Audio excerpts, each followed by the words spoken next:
तो ये एक ऐसा बिजनेस है जो कभी बंद नहीं होगा। इसका एक ऐसा मसाला है जो आप वेज या नॉन वेज किसी में भी इस्तेमाल कर सकते हैं। के अलग अलग राज्यों में अलग अलग तरह की हल्दियाँ पैदा होती हैं। कंपनी का जो है सर्वेश्वरी नाम रखने के पीछे का क्या कहानी है? मतलब मसाले को 10 ग्राम कम कर देते हैं। अगर हम 50 ग्राम बेच रहे हैं तो हम की बात करें तो 10 रुपए वाली मसाला तैयार करने में जी। कितना कॉस्ट आ जाता है? सरकार या राज्य सरकार के द्वारा मसाला उद्योग शुरुआत करने के लिए लोन सब्सिडी योजनाओं का एक आदमी जो है शुरुआत करने के लिए किस तरह लाभ ले सकता है? मतलब अच्छी खासी सब्सिडी है, 30 से 35% तक की सब्सिडी है। अगर कोई महिला उद्यमी है तो उसके उसके एक्स्ट्रा बेनिफिट्स हैं। ऑनलाइन सर्वेश्वरी कंपनी मसाले की सालाना टर्नओवर कितना है? जीरो अनुभव के साथ मसाला उद्योग शुरू करने के बारे में सोचिए, हो चाहे गांव एरिया हो या फिर अर्बन एरिया में हो, उसका पहला कदम क्या होना चाहिए?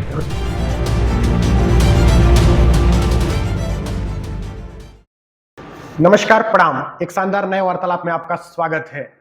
बचपन से हम अपने किचन पर कई सारे मसाले इस्तेमाल करते आए हैं, लेकिन एक ऐसा मसाला भी है जो सब्जी में न पड़ा तो उसका स्वाद फीका पड़ने लगता है। मैं आपको बता दूं, वो मसाला है सर्वेश्वरी मसाला कंपनी का सोरवा बहार।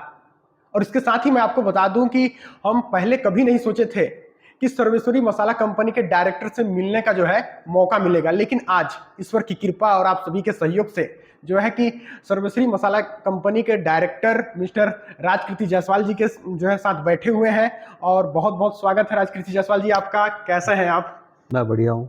लाखों रसोइयों तक पहुंचने के बाद आपको जो है कैसा महसूस हो रहा है अभी? सभी को मेरा नमस्कार। जी जी मेरा नाम राजकीर्ति जायसवाल है। बिल्कुल।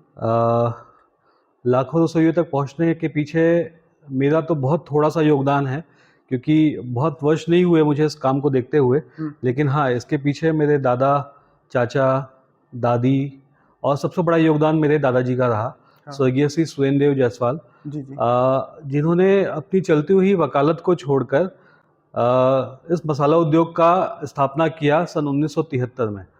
उन्होंने बहुत सारे मैं कहूँगा कि बहुत सारे उन्होंने एक्सपेरिमेंट्स किए मसालों के पीछे। अंबिकापुर जैसी जगह में रहते हुए भी उन्होंने यहाँ पे एक उद्योग का संचालन के लिए, एस्टेब्लिशमेंट के लिए बहुत जद्दोजहद की, और ये सिर्फ उनका आशीर्वाद या योगदान है जिसकी वजह से हम 3 पीढ़ियों से इस काम में हैं, और हमारा पूरा परिवार जो है संगठित होकर इस काम को आगे बढ़ा रहा है।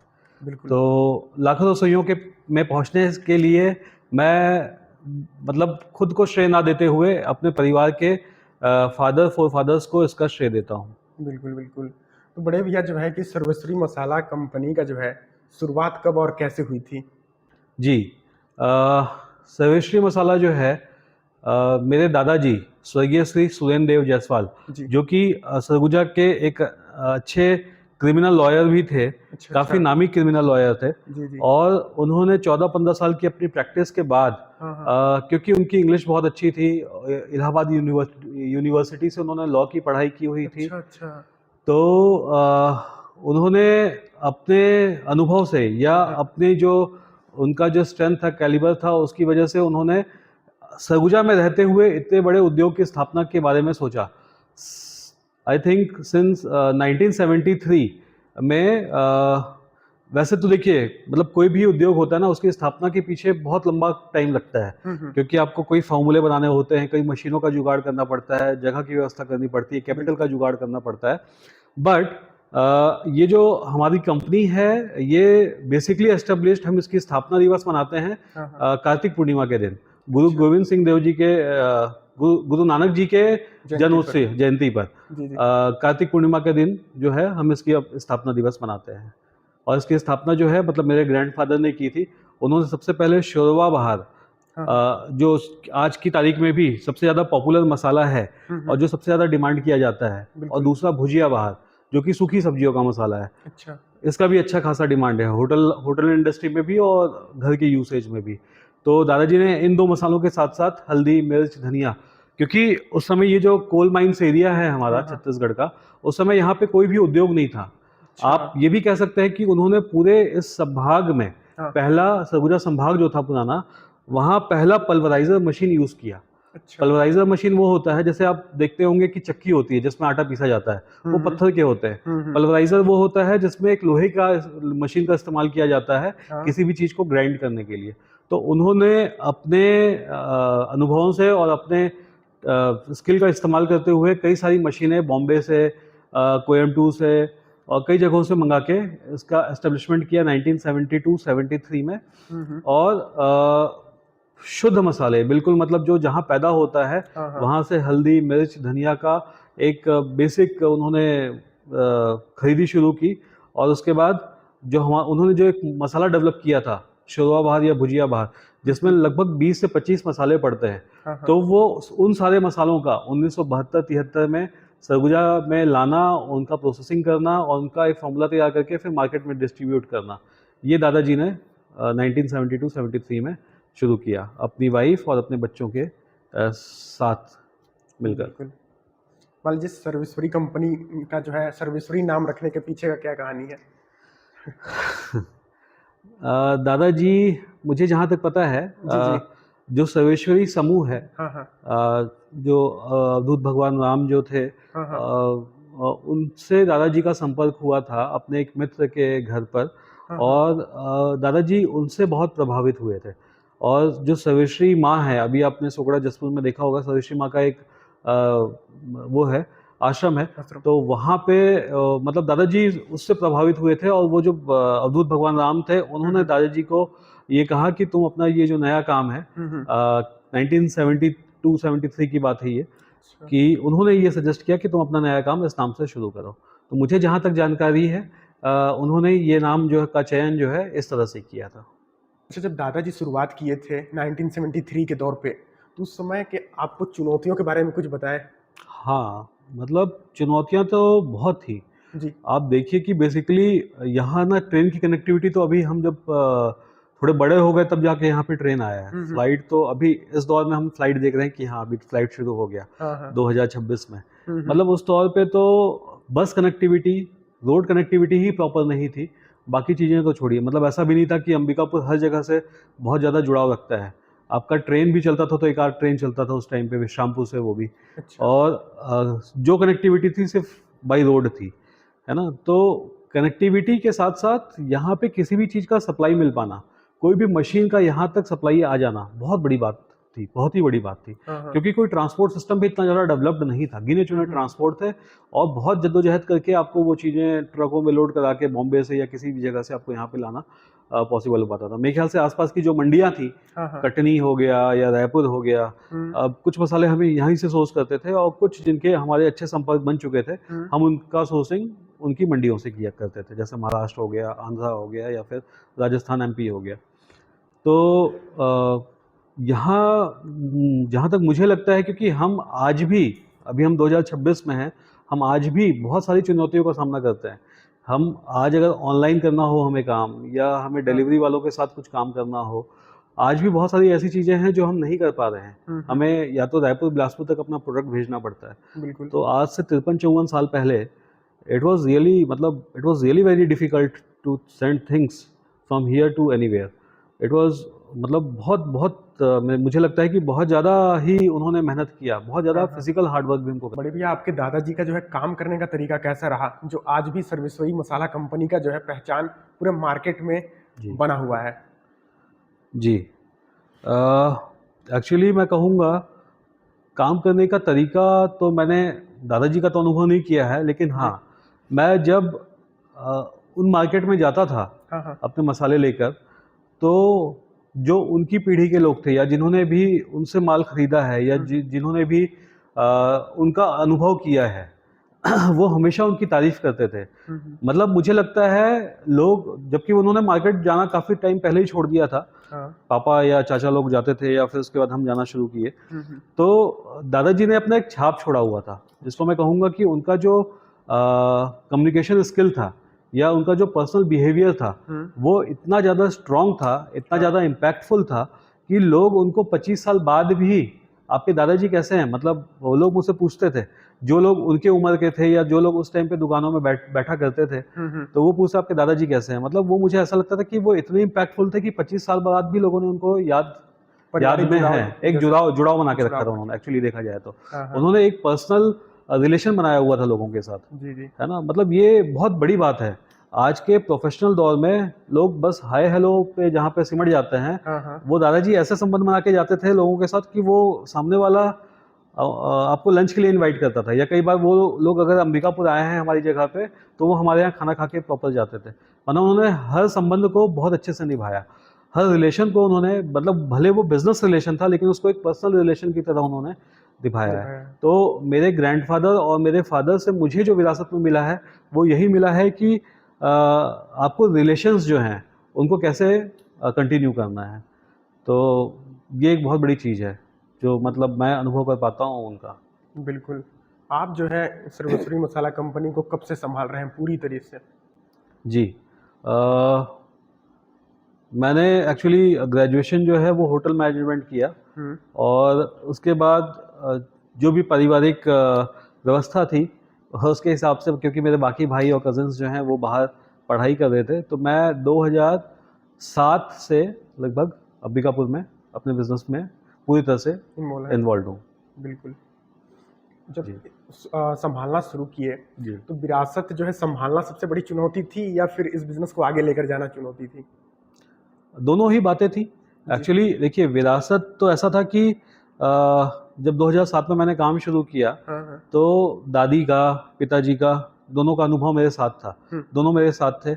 मैं तो मतलब सिर्फ मैनेजमेंट का कुछ हिस्सा देखता था, अच्छा परचेजिंग है, बाकी मैनेजमेंट है, ये घर के बाकी लोग भी देखते थे, और पापा और दादी सबसे ज़्यादा इस पर सहयोग किया करते थे। तो मतलब उनकी छत्र छाया में मैंने इस बिज़नेस में काफ़ी कुछ सीखा। 2007 से लेके 2015 में मेरी दादी जी गई हैं, हाँ और हाँ 2021 में मेरे फादर गए हैं। तो आप समझिए तब से लेके तब तक मैंने उन दोनों की छाया में बिज़नेस के काफ़ी सारे गोल्डन रूल्स जिसको आप कहेंगे, हम्म या बिज़नेस को कैसे आगे बढ़ाया जाता है, या कैसे चीज़ों को की खरीदी करनी है, कैसे उसकी मार्केटिंग करनी है, ऐसी बहुत सारी चीज़ें अपने भाइयों से, अपने परिवार के दूसरे सदस्यों से मैंने ये चीज़ें सीखी। अच्छा बड़े भैया, जो है कि आपको बचपन से ही प्लान था कि जो है कि आपको सर्वश्री कंपनी को ही आगे लेकर जाना है, या फिर नौकरी करने का क्या विचार रहा था उस समय? जी जी जी। अ, मेरा जन्म जो है हाँ वो हाँ 1985 में एक सामूहिक परिवार में हुआ था, जी जहाँ जी मेरे दादा दादी, पिताजी, माँ, 3 चाचा चाचियाँ, बुआ, और काफ़ी सारे कज़िन्स, हम 9 भाई हैं, सारे अच्छा कज़िन्स मिला के, और जी 2 जी बहनें। तो इस सामूहिक परिवार में हुआ था। मुझे नहीं पता था कि फ्यूचर में क्या होना है क्या नहीं होना है। मैंने बेसिकली होटल मैनेजमेंट का कोर्स किया है, अच्छा अच्छा और एक समय के बाद जैसी भी स्थिति या परिस्थिति निर्मित हुई हम्म कि सन 2007 में जो है मैंने अपने ग्रेजुएशन के बाद जो है हम्म इस बिज़नेस में ज्वाइन किया। तो बचपन से तो ऐसा कुछ नहीं था कि मुझे मसाला ही बेचना है या हम्म मसाले के लाइन में जाना है। हाँ, हम्म कुछ ना कुछ ऐसा करना है जो एफएमसीजी आइटम से रिलेटेड हो, हम्म जहाँ आपका डायरेक्ट कंज्यूमर के साथ या लोगों के साथ डील करना हो, ऐसा फील्ड मैं हमेशा चूज़ करना चाहता था। जब आप पूरी तरह से कंपनी को संभालने लगे बड़े भैया, तो शुरुआती चुनौतियां क्या रही?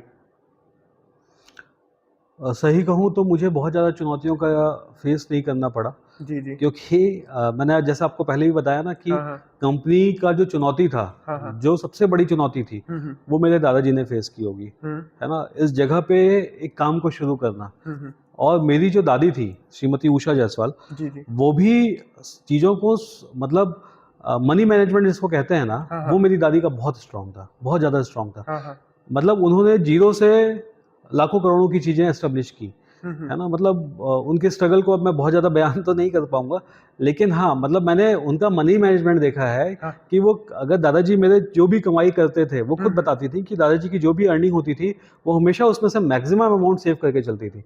और उसी सेविंग की बदौलत आप हाँ समझिए हाँ कि हमारा जो बिज़नेस था या कोई भी काम हमें करना हो, तो दादाजी को कभी फाइनेंशियली जो है ना, दादी ने बहुत सपोर्ट किया है। हम्म तो मुझे लगता है कि हाँ, ये एक मतलब मैंने आपसे पहले भी कहा कि मैंने मतलब संरक्षण में, इनके संरक्षण में मैंने बहुत सारी चीज़ें तो मुझे विरासत में मिल गई। हम्म मुझे बहुत ज़्यादा स्ट्रगल नहीं करना पड़ा या बहुत ज़्यादा फेस नहीं करना पड़ा। हम्म उसके बाद जैसे मेरे चाचा लोग भी ये काम देखते थे, हम्म मेरी बुआ जो थी, हम्म मेरे पापा जी फिर बिज़नेस को फुल फ्लेज हम्म देखने लग गए 2000 सन से पहले।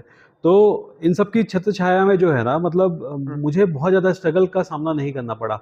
हाँ, अब के दौर में जब ये सब की छाया थोड़ी हट गई है मेरे सर के ऊपर से, मेरी हम्म माताजी हैं अभी, जो पूरी तरह से हमारा सहयोग करती हैं, और आप समझिए कि जो चैलेंजेस हैं वो मुझे थोड़ा फेस करना है, क्योंकि अब इस कंपनी को एक बहुत ऊंचे हाइट तक भी लेके जाना है। बिल्कुल हमें नेशनल इंटरनेशनली अपनी कंपनी को रिनाउंड बनाना है। तो बिल्कुल। उसके लिए जो है मैं पूरी तरह से प्रयासरत हूँ। अच्छा बड़े भैया, मसाला का व्यापार उद्योग कैसा उद्योग है आज के समय में? जी। कोई भी एफएमसीजी आइटम, जी। मतलब कहने का मतलब जो भी चीज़ें जो आपके रोज़मर्रा की ज़िंदगी में इस्तेमाल होता है, ब्रेड, हाँ। बिस्किट, आटा, मैदा, सूजी, मसाले, शक्कर, नमक, ये जो चीज़ें हैं, जी ये कभी भी ड्रॉप नहीं होंगी। आपने अभी बहुत बुरा दौर देखा कोविड का, जी। ठीक है? कोविड में बहुत सारी चीज़ें बंद हो गई, बहुत सारे बिल्कुल। पैक्ड फूड्स बंद हो गए, लेकिन जो बेसिक चीज़ें थी, आटा, दाल, चावल, मसाले, मसाले। नमक, शक्कर, तेल, ये बहुत बेसिक चीज़ें थी। और जो इंडस्ट्रीज़ इनसे रिलेटेड थी, जो तेल बनाती थी, जो सत्तू बनाती थी, जो आटा पीसती थी, जो मसाले बनाती थी, हाँ हाँ। ये सारी कंपनीज़ फिर भी चल रही थी, क्योंकि इनके डिमांड डबल हो गए थे, ट्रिपल हो गए थे। हर जगह सप्लाई दिया जा रहा था। बहुत सारी बिस्किट बिल्कुल। कंपनीज़ जो इंस्टेंट एनर्जी देती हैं आपको, हाँ बेसिक हाँ। बिस्किट कंपनीज़, पार्ले जी, ये सब भी ने भी बहुत मार्केटिंग किया, बहुत सेल किया। तो मैं कहता हूँ मतलब कुछ चीज़ें ऐसी हैं ना जो कभी बंद नहीं होंगी। बहुत बेसिक सी चीज़ है, हल्दी, मिर्ची, धनिया जो है, वो हर हिंदुस्तान के घर में इस्तेमाल होता है। तो ये एक ऐसा बिज़नेस है जो कभी बंद नहीं होगा। इसका इस्तेमाल कंटिन्यूअसली चलता रहेगा। और बिल्कुल। क्यों? क्योंकि आपको एक स्वाद चाहिए, हाँ। और हिंदुस्तान के हर घर का या हर प्रांत का अपना एक स्वाद है। जी तो जी। हर इंसान जो है वो मसालों का इस्तेमाल करता ही है। हम्म। तो मसाले का उद्योग मैं कहता हूँ कि पूरी तरीके से एक ऐसा बिजनेस है जहाँ कभी डाउनफॉल नहीं आएगा। कंपटीशन आपको फाइट करना पड़ सकता है, आप कितनी अच्छी क्वालिटी देते हैं, क्या रेट पे माल बेचते हैं, ये सब कंपटीशन आपको फाइट करना पड़ सकता है। लेकिन ये तो रोजमर्रा की चीज़ है ना, तो डिमांडिंग इसका हमेशा ही बना रहेगा। तो बिल्कुल। कोई भी व्यक्ति इस बिजनेस को कर सकता है। तो और आज की तारीख में आप देख भी रहे होंगे, मतलब हाँ। पहले तो ऐसा था कि लिमिटेड कंपनियां थी जी जो जी। हल्दी मिर्ची धनिया बनाती थी। अब तो जब से छोटी चक्कियां निकल गई हैं, बहुत सारी ऐसी मशीनें आ गई हैं छोटी हम्म। छोटी, तो लोग घरों में ही अपना एस्टेब्लिश करके आटा पीस रहे हैं, मसाले पीस रहे हैं, या आसपास के जो दुकानदार जिनसे वो हमेशा से माल खरीदते आए हैं, हाँ वो हाँ। अपना ब्रांड इंट्रोड्यूस कर देते हैं बाजार में। तो मतलब ये एक ऐसा उद्योग है जो कभी बैक नहीं हो सकता, क्योंकि आपकी रोजमर्रा की रिक्वायरमेंट है ये। बिल्कुल। जी। और मार्केट प्रतिस्पर्धा पर बात करें तो मसाला जो है उद्योग या जी। कंपनी पर जो है आज के समय में लोकल ब्रांड से मुकाबला ज़्यादा है या फिर नेशनल ब्रांड से? जी। अ, जैसा कि मैं कहूँगा, हाँ। हम पिछले 53-54 साल से बाज़ार में हैं, बिल्कुल। ठीक है? कभी सेल ऊपर जाती है, कभी सेल नीचे जाती है। हम्म। डिपेंड क्या करता है? डिपेंड ये करता है कि आप कितनी अच्छी क्वालिटी दे रहे हैं। दूसरा डिपेंड ये करता है कि आप किस रेट पे माल बेच रहे हैं, हाँ। यानी कि आप कितना प्रॉफ़िट कमा रहे हैं, ठीक है? तो ये 2 फैक्टर्स हैं जो बहुत ज़्यादा रोल प्ले करते हैं, ठीक है? तीसरा फैक्टर ये हो सकता है कि दुकानदार कितना कमा रहा है आपसे। हम्म। चौथा फैक्टर ये हो सकता है कि आपकी परचेजिंग कितनी अच्छी हुई है, आप कितना अच्छी क्वालिटी का माल कितने सस्ते में खरीद के लाए हैं, ठीक है? ये सारे फैक्टर्स जो हैं ये इफ़ेक्ट करते हैं आपको मार्केट में कम्पीट करने के लिए। अब जहाँ तक होता है कि लोकल ब्रांड हो या नेशनल ब्रांड है, तो लोकल ब्रांड भी आज की तारीख में जिस सिटी से हम बिलोंग करते हैं, यहाँ पे 5-7 लोकल ब्रांड्स भी होंगे, ठीक है? कई जगह लोग उससे भी कम्पीट करते हैं, और कई जगह आपको नेशनल ब्रांड्स के साथ भी कम्पीट किया जाता है, क्योंकि आप बहुत पुरानी कंपनी है। तो हमें इन दोनों के साथ सामंजस्य बना के चलना पड़ता है ना? और कई बार ऐसा भी होता है कि कंपनी की कुछ पॉलिसीज़ होती हैं, जैसे मान लीजिए हमने किसी भी मसाले की परचेजिंग 150 रुपए किलो की करी, जी। ठीक है? अब उसके पीछे किसी मसाले में, एक हाँ हल्दी का एग्जांपल लेता हूँ, मान हाँ। लीजिए हाँ। 150 की हल्दी परचेजिंग की है, हम्म। तो हमें 100 किलो अगर हमने वो हल्दी परचेज़ किया, तो 100 किलो हल्दी ग्राइंड करके नहीं मिलती है। उसमें मॉइस्चर होता है, कंकड़ पत्थर होते हैं, बोरे का वजन होता है, सब कुछ माइनस करके आपको फाइनल प्रोडक्ट जो है वो 90 किलो के आसपास मिलता है। लेकिन आपको कॉस्टिंग पूरा निकालना है, आपको पूरा जो पैकेजिंग के एक्सपेंसेस हैं, जो लेबर एक्सपेंसेस है, इलेक्ट्रिसिटी एक्सपेंसेस, ये सब कुछ कैलकुलेट करना है, हाँ। और अपना एक कुछ प्रॉफिट मार्जिन भी कैलकुलेट करना है। तो लेकिन आप बहुत ज़्यादा हाई नहीं बन सकते, सेल आउट नहीं कर सकते, क्योंकि कंपटीशन बहुत ज़्यादा है बाजार में। लोकल प्लेयर्स भी हैं और नेशनल प्लेयर्स भी हैं। तो क्योंकि आप क्वालिटी में बहुत अच्छे हैं ना, इस वजह से आप मार्केट में सर्वाइव कर जाते हैं। तो मैं ये कहूँगा कि अगर आपका मसाला 2 रुपए महंगा भी है, लेकिन आप अपनी क्वालिटी पे बने हुए हैं, तो आप मार्केट में लंबा चलेंगे। आपका सर्वाइवल बहुत ईज़ी हो जाएगा मार्केट में। अगर आज के समय पर देखा जाए तो एक मसाला कंपनी पर पैकेजिंग और ब्रांडिंग बिजनेस की ग्रोथ बढ़ाने के लिए कितना महत्वपूर्ण है? बहुत महत्वपूर्ण है। मतलब आज के टाइम पे तो जहाँ आप देखेंगे, हाँ। अगर आप किसी भी ऑनलाइन प्लेटफॉर्म पे जाएंगे और आप हल्दी पाउडर सर्च करेंगे, हाँ, हाँ, तो 25, 30, 40, 50 कंपनियां आ जाएंगी। बिल्कुल। ठीक है, सबके अंदर हल्दी पाउडर ही भरा हुआ है। जी। ठीक है, ऑनलाइन बेच रहा है तो शायद ही है कि वो मिलावट करके बेच रहा होगा, है ना। अदरवाइज सब कंपनियां जेन्युइन होंगी। बिल्कुल। ठीक, तो आपकी नज़र कहाँ जाएगी? 100 ग्राम कितने रुपए का है, 200 ग्राम कितने रुपए का है। हाँ। पहला नज़र जाएगा कि कॉस्टिंग क्या है इस मसाले की। ठीक, दूसरा नज़र जाएगा पैकेजिंग कैसी है, क्योंकि हल्दी आपने तो देख नहीं रहे ना उसके अंदर हल्दी कैसी है। हाँ, हाँ, आप सिर्फ ये देख रहे हैं कि उसकी पैकेजिंग कैसी है। वो जितना ज़्यादा अट्रैक्टिव दिख रहा है हाँ, हाँ। और रेट वाइज जितना आपको कंफर्टेबल कर रहा है, लग रहा है, आपको लग रहा है कि हाँ ये आपके बजट की चीज़ है और इसकी पैकेजिंग भी बहुत अच्छी है, आप उस पर क्लिक करेंगे। ठीक, तो बाजार एक्चुअली ऐसा ही हो गया है हाँ, हाँ, कि आपको पैकेजिंग और आपकी ब्रांडिंग हाँ। बहुत ज़्यादा मायने रखती है आज की तारीख में। पहले खुला मसाला बिकता था नॉर्मली, हर कोई, मतलब 50% पब्लिक जो है वो खुला मसाला देख के खरीदती थी, छूती थी, देखती थी, समझती थी, फिर खरीदती थी।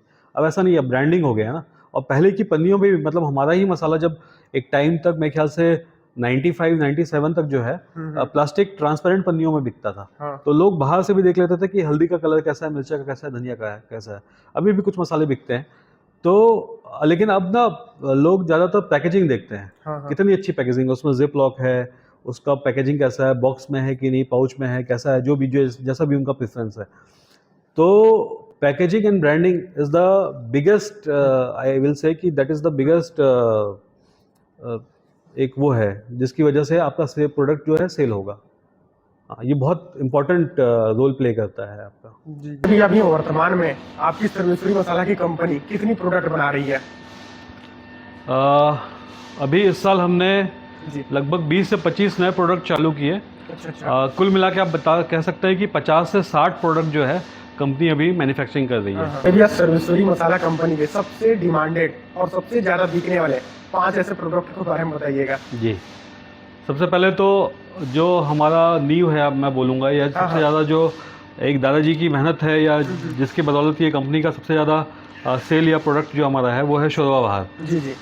ये एक ऐसा मसाला है जो आप वेज या नॉन वेज किसी में भी इस्तेमाल कर सकते हैं, और कोई भी ग्रेवी वाला आइटम बनाने के लिए आप इसका इस्तेमाल कर सकते हैं। तो ये शोरवा बहार, यही 1973 से हमारा सबसे ज़्यादा पॉपुलर प्रोडक्ट रहा है। और इसका अभी हमने ना नया ये लॉन्च किया है, नई पैकेजिंग लॉन्च की है, क्योंकि इसका जो बेस था वो पूरा हिंदी था, और एक्चुअली इंडिया के कई सारे राज्यों में हिंदी उतनी ज़्यादा समझी नहीं जाती, और विदेशों में भी अगर हमें ऑनलाइन जाना है तो थोड़ा सा इंग्लिश का इस्तेमाल करना पड़ेगा। तो हमने ये पुरानी पैकेजिंग को अभी फ़िलहाल कंटिन्यू कर रहे हैं, लेकिन अब नई पैकेजिंग की तरफ भी जा रहे हैं। तो शोरवा बहार ये हमारा सबसे ज़्यादा फास्ट सेलिंग प्रोडक्ट है। अपार्ट फ्रॉम दिस, जैसे हमारा ये दूसरा आइटम है भुजिया बहार। ये भुजिया बहार जो है, ये सूखी सब्जियों का मसाला है। ये भी हमारा बहुत ज़्यादा डिमांडिंग प्रोडक्ट है। होटल इंडस्ट्री में भी समोसे वगैरह बनाने के लिए इसका बहुत ज़्यादा उपयोग किया जाता है, और घरेलू सब्जियों में भी जो सूखी सब्जियां आप बनाते हैं उसके लिए भी भुजिया बहार का बहुत ज़्यादा इस्तेमाल किया जाता है। तीसरा जो हमारा आइटम अभी बहुत अच्छा चल रहा है, जो हमने नया इंट्रोड्यूस किया है, वो है चना सत्तू। इसका भी जो डिमांड है ना, बहुत अच्छा आया हुआ है, क्योंकि अभी एक तो गर्मी का दौर चल रहा है, तो गर्मी में जो है इसका बहुत ज़्यादा इस्तेमाल है, और कई तरीके से इसका इस्तेमाल किया जा सकता है। तो हमारा चना सत्तू भी बहुत अच्छा डिमांड है। चौथा आइटम जो है, ये हमारा कोल्ड प्रेस मस्टर्ड ऑयल। हम एक ये नॉर्मल मस्टर्ड ऑयल भी निकालते हैं, और एक ये कच्ची घानी का सरसों का तेल भी निकालते हैं। तो इसका भी जो डिमांड है अभी मार्केट में बहुत अच्छा है। प्लस अभी गर्मियों के हिसाब से हमने बहुत अच्छा कोल्ड ड्रिंक का रेंज निकाला हुआ है। ठीक है, इसमें लाइम, लेमन, ब्लूबेरी, ये कुछ फ्लेवर्स ऐसे हैं जिसका मार्केट में कंपटीशन नहीं है। जैसे ऑरेंज, कोला, लेमन, ये आपको इजीली मिल जाएगा, है ना। लेकिन हमने ब्लूबेरी इंट्रोड्यूस किया है, हमने जीरा मसाला इंट्रोड्यूस किया है, फ्रूट बियर इंट्रोड्यूस किया है। तो कुछ ऐसे फ्लेवर्स इंट्रोड्यूस किए हैं जो अभी तक मार्केट में जिनका बहुत ज़्यादा कंपटीशन नहीं है। बाकी मसालों में, अचार में, केचप में हमारे बहुत सारे रेंज आ गए हैं। 50-60 से ऊपर आइटम है जो हम अभी मैन्युफैक्चर कर रहे हैं। और भैया, सर्वेश्वरी मसाला कंपनी का जो है मसालों के अतिरिक्त जो भी जैसे हल्दी, धनिया, जीरा, मिर्च पाउडर आता है, इनकी परफॉर्मेंस कैसा है? बहुत अच्छा है, क्योंकि देखिए दो चीज़ें मैंने जैसे आपको पहले भी बताया था कि हम सारा सोर्सिंग जो है ना मसालों का, उनकी मंडियों से करते हैं। अच्छा। जहाँ वो बिल्कुल किसानों के खेत से निकलकर तुरंत आई हुई होती हैं और हम उस टाइम पे ही खरीद के उसका स्टॉक कर लेते हैं। तो हमें बहुत अच्छे रेट पे बहुत अच्छी क्वालिटी का बेसिक मसाला मिल जाता है। और हमारा जो सबसे एक्चुअली देखा जाए तो शुरू मसालों में अगर सिर्फ देखा जाए तो शुरू के बाद सबसे ज़्यादा सेल हमारी हल्दी का है, जो कि प्रीमियम क्वालिटी की हल्दी है। अच्छा, इसकी खासियत ये है कि इसमें हम 3-4 तरह की हल्दियाँ ब्लेंड करते हैं, क्योंकि क्या होता है हिंदुस्तान के अलग अलग राज्यों में अलग अलग तरह की हल्दियाँ पैदा होती हैं। किसी में तेल बहुत अच्छा होता है, किसी में कर्क्यूमिन परसेंटेज बहुत अच्छा होता है, किसी का कलर बहुत अच्छा होता है। ठीक है, तो हम क्या करते हैं, कुछ माल जो उड़ीसा का है जिसमें ऑयल परसेंटेज बहुत अच्छा है, कुछ माल जो नॉर्थ ईस्ट का है जिसमें कर्क्यूमिन परसेंटेज बहुत अच्छा है, कुछ माल जो आंध्रा से या महाराष्ट्र से या तमिलनाडु से आता है जिनका कर्क्यूमिन भी अच्छा है, जिनका कलर और फ्रेगरेंस भी बहुत अच्छा है। तो हम ये तीनों को ब्लेंड करते हैं।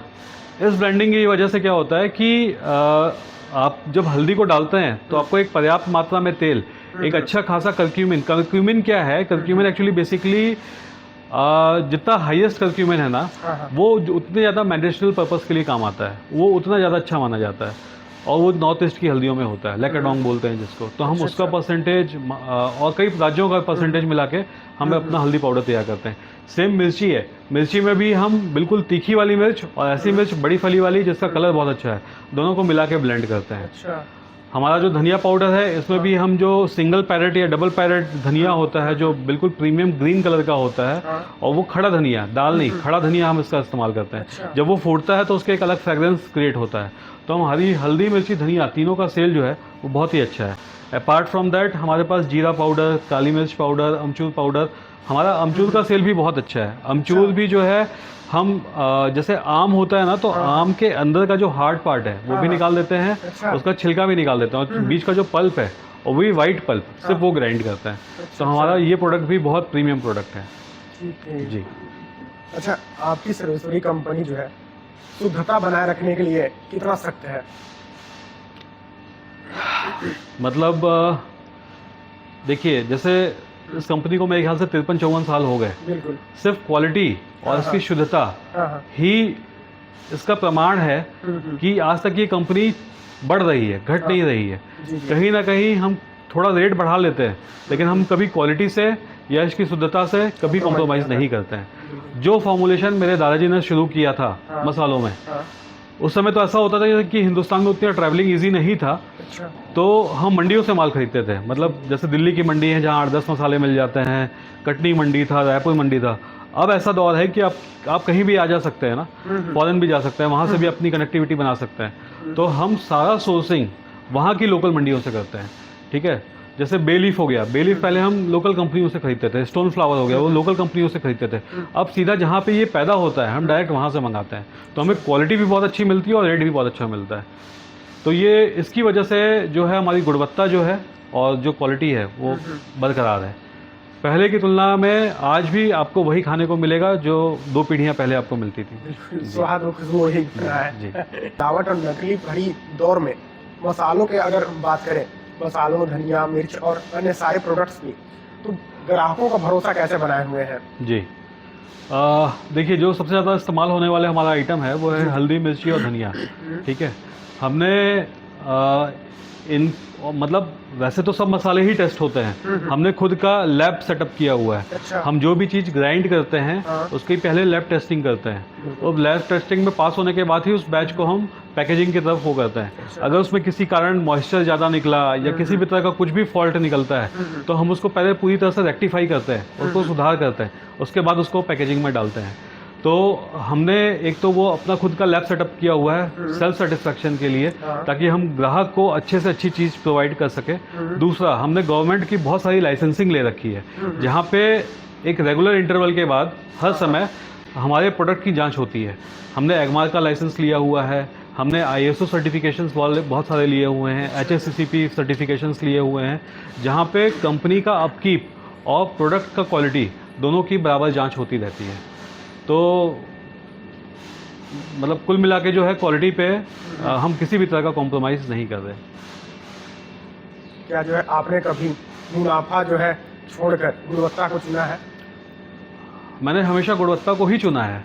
मतलब मुनाफा तो ऐसा है कि हाँ। हम हमेशा 2 रुपए चीज़ महंगा बेच लेते हैं, जी जी ठीक, क्योंकि लोगों का एक भरोसा बना हुआ है ना। बिल्कुल। क्या होता है, आदमी जैसे कई बार होता है, जैसे कंपटीशन टाइट है, हाँ हाँ दुकानदार मार्जिन ढूंढता है, जी जी हम क्या करते हैं, मतलब मसाले को 10 ग्राम कम कर देते हैं। हाँ। अगर हम 50 ग्राम बेच रहे हैं तो हम 40 ग्राम कर देते हैं, लेकिन क्वालिटी से बिल्कुल रत्ती भर भी हम जो है कॉम्प्रोमाइज़ नहीं करते, क्योंकि क्या होता है, 5 रुपये और 10 रुपये में इंसान जो है वो ग्राम नहीं चेक करता है ना। हाँ। उसको 5 रुपये का माल चाहिए या 10 रुपये का माल चाहिए। जब आप बड़ा पैकिंग खरीदते हैं 50 ग्राम, 100 ग्राम, आधा किलो, तो वहाँ आप वेट चेक करते हैं। 5 रुपये 10 रुपये में उसको मतलब माल चाहिए होता है, तो हम अपने 5 और 10 में, अगर मान लीजिए किसी कारण हल्दी मिर्ची धनिया का रेट तेज हो गया है, ठीक है, लेकिन 5 और 10 में ही आपको बेचना है, तो हम 25 ग्राम बेचते आए थे तो उसको 20 ग्राम कर देंगे, लेकिन क्वालिटी पे कॉम्प्रोमाइज़ नहीं करेंगे कभी भी। जी आपके जो है सबसे ज़्यादा डिमांडेड पैक 10, 5 जी। या फिर बड़े जो है, मैं आपको बताऊं, मतलब जैसे आज के दौर में ना 10 रुपये का जो सेल का प्रोडक्ट है हाँ। वो सबसे ज़्यादा डिमांडिंग है पूरे इंडिया में। इसके 2 कारण हैं। हाँ देखिए, जैसे इंडियंस है, ये रिच क्लास है, मिडिल क्लास है, पुअर क्लास है। 5 रुपये 10 रुपये एक ऐसी कॉस्टिंग है जो मैं कहता हूँ कि हर कोई अफोर्ड कर सकता है। एक गरीब तबका का आदमी जो डेली कमा के खाता है वो भी 10 रुपये का सामान खरीद सकता है, ठीक है। तो वो 10 रुपये का इसलिए खरीदता है क्योंकि उसके पास पैसे कम है। और एक हायर क्लास का आदमी जिसके पास पैसे तो भरपूर है, वो कितने का भी माल खरीद सकता है, लेकिन 10 रुपये का पाउच, अगर उसको बिरयानी मसाला बनाना है और वो 10 रुपये का आता है, पाव भाजी बनाना है, अगर वो 10 रुपये का पाउच आता है, तो और 2 या 3 लोगों की फैमिली होती है मोस्टली आजकल, ठीक है, तो वो एक 10 रुपये का पाउच खोलेगा, वो 3 लोगों का, 4 लोगों का खाना 10 रुपये के पाउच में बन जाएगा। तो वो 10 पाउच खरीद के ले जाएगा अगर उसको 10 बार बनानी है, लेकिन हर बार उसको ये फील आएगा कि उसने फ्रेश पैकेट खोला है, ठीक है। तो फ्रेश पैकेट खोलने से जो उसको एक फील आता है, क्या होता है, आप कोई भी मसाला जैसे 1 किलो खरीद के ले गए और उसको डब्बे में डाल दिया, कई बार आपने सही से ढक्कन नहीं लगाया तो उसका एरोमा रिलीज होता रहता है। हर बार आप 10 रुपये का पाउच जब आप खोलेंगे तो आपको भी सेटिस्फेक्शन है कि आपने एकदम फ्रेश खोला हुआ है, और एक्चुअल ये है भी कि आपको बिल्कुल फ्रेश पैकेट खोल के आप इस्तेमाल कर रहे हैं, तो उसका एरोमा, उसकी क्वालिटी अच्छी बनी हुई है। तो 10 रुपये वाला जो है, 5 या 10 रुपये वाला जो सेल है ना, वो बहुत ज़्यादा डिमांडिंग है आज की तारीख में। तो इसलिए हर छोटी कंपनी या हर बड़ी कंपनी अपना प्रोडक्ट 10 रुपये में जरूर लॉन्च करती है, और यही सबसे ज़्यादा डिमांडिंग है और अच्छा भी है कुल मिला के कस्टमर्स के लिए। अच्छा, मसाला जो है लंबे समय तक टिके रहने के लिए जी इसमें क्या किया जाता है? जी, जैसे आप स्वाभाविक सी बात है ना, मतलब आप कोई भी खाने वाला आइटम, हाँ। जैसे आप घर में आटा ही पिसवाते हैं, तो आप इतना पिसवाते हैं गेहूँ ले जाके चक्की में कि आपका 1 महीना ही चले या 1.5 महीना चले, फिर आप ताज़ा पिसवाएंगे। क्यों? क्योंकि आप 6 महीने का एक साथ पिसवा के नहीं रखते, क्यों? क्योंकि कीड़े हो जाएंगे, ठीक है। तो हमारे आप जितने भी प्रोडक्ट देख रहे हैं यहाँ पे, स्पेशली मसाले जो कि सबसे पुराने हैं, इसमें सिर्फ क्लास 1 प्रिजर्वेटिव है। क्लास 1 प्रिजर्वेटिव मतलब शक्कर, नमक या तेल जो है वो क्लास 1 प्रिजर्वेटिव के रेंज में आता है। अच्छा। और इनमें सिर्फ नमक का इस्तेमाल किया गया है, वो भी 2 से 3% तक, ताकि मसालों की जो लाइफ है वो मतलब 8 महीने 9 महीने तक कंटिन्यू हो सके। उसमें भी सिर्फ ब्लेंडेड स्पाइसेस में नमक का इस्तेमाल करते हैं, किसी भी पाउडर्ड स्पाइसेस में नमक का इस्तेमाल नहीं हुआ है। ब्लेंडेड कहने का मतलब गरम मसाला, सब्जी मसाला, शरवा बहार, भुजिया बहार, अचार मसाला, ये ब्लेंडेड स्पाइस हुए। इसमें आपने 10-20 मसाले मिलाए हुए हैं। इसमें नमक का इस्तेमाल इसलिए करना पड़ता है क्योंकि कुछ मसाले ऐसे हो सकते हैं जिसमें मॉइस्चर कंटेंट हो और वो आपके प्रोडक्ट को ख़राब कर दे, क्योंकि ये 10 से 20 मसालों का मिक्सचर है, ठीक है। लेकिन हमारे हल्दी, मिर्ची, धनिया, इनमें कहीं भी किसी भी तरीके का कोई ब्लेंडिंग नहीं है, नमक की भी ब्लेंडिंग नहीं है। हम उसको पूरी तरह से ड्राई फॉर्म में सन ड्राई करते हैं और सन ड्राई करने के बाद उसकी ग्राइंडिंग करते हैं, ठीक है। और या तो किसी भी तरीके से है, हम बाजार से ही ड्राई माल खरीदते हैं, तो अगर क्योंकि मॉइस्चर के साथ हम उसको ग्राइंड करके पैक करेंगे तो अंदर कीड़े लगने के डर रहेंगे।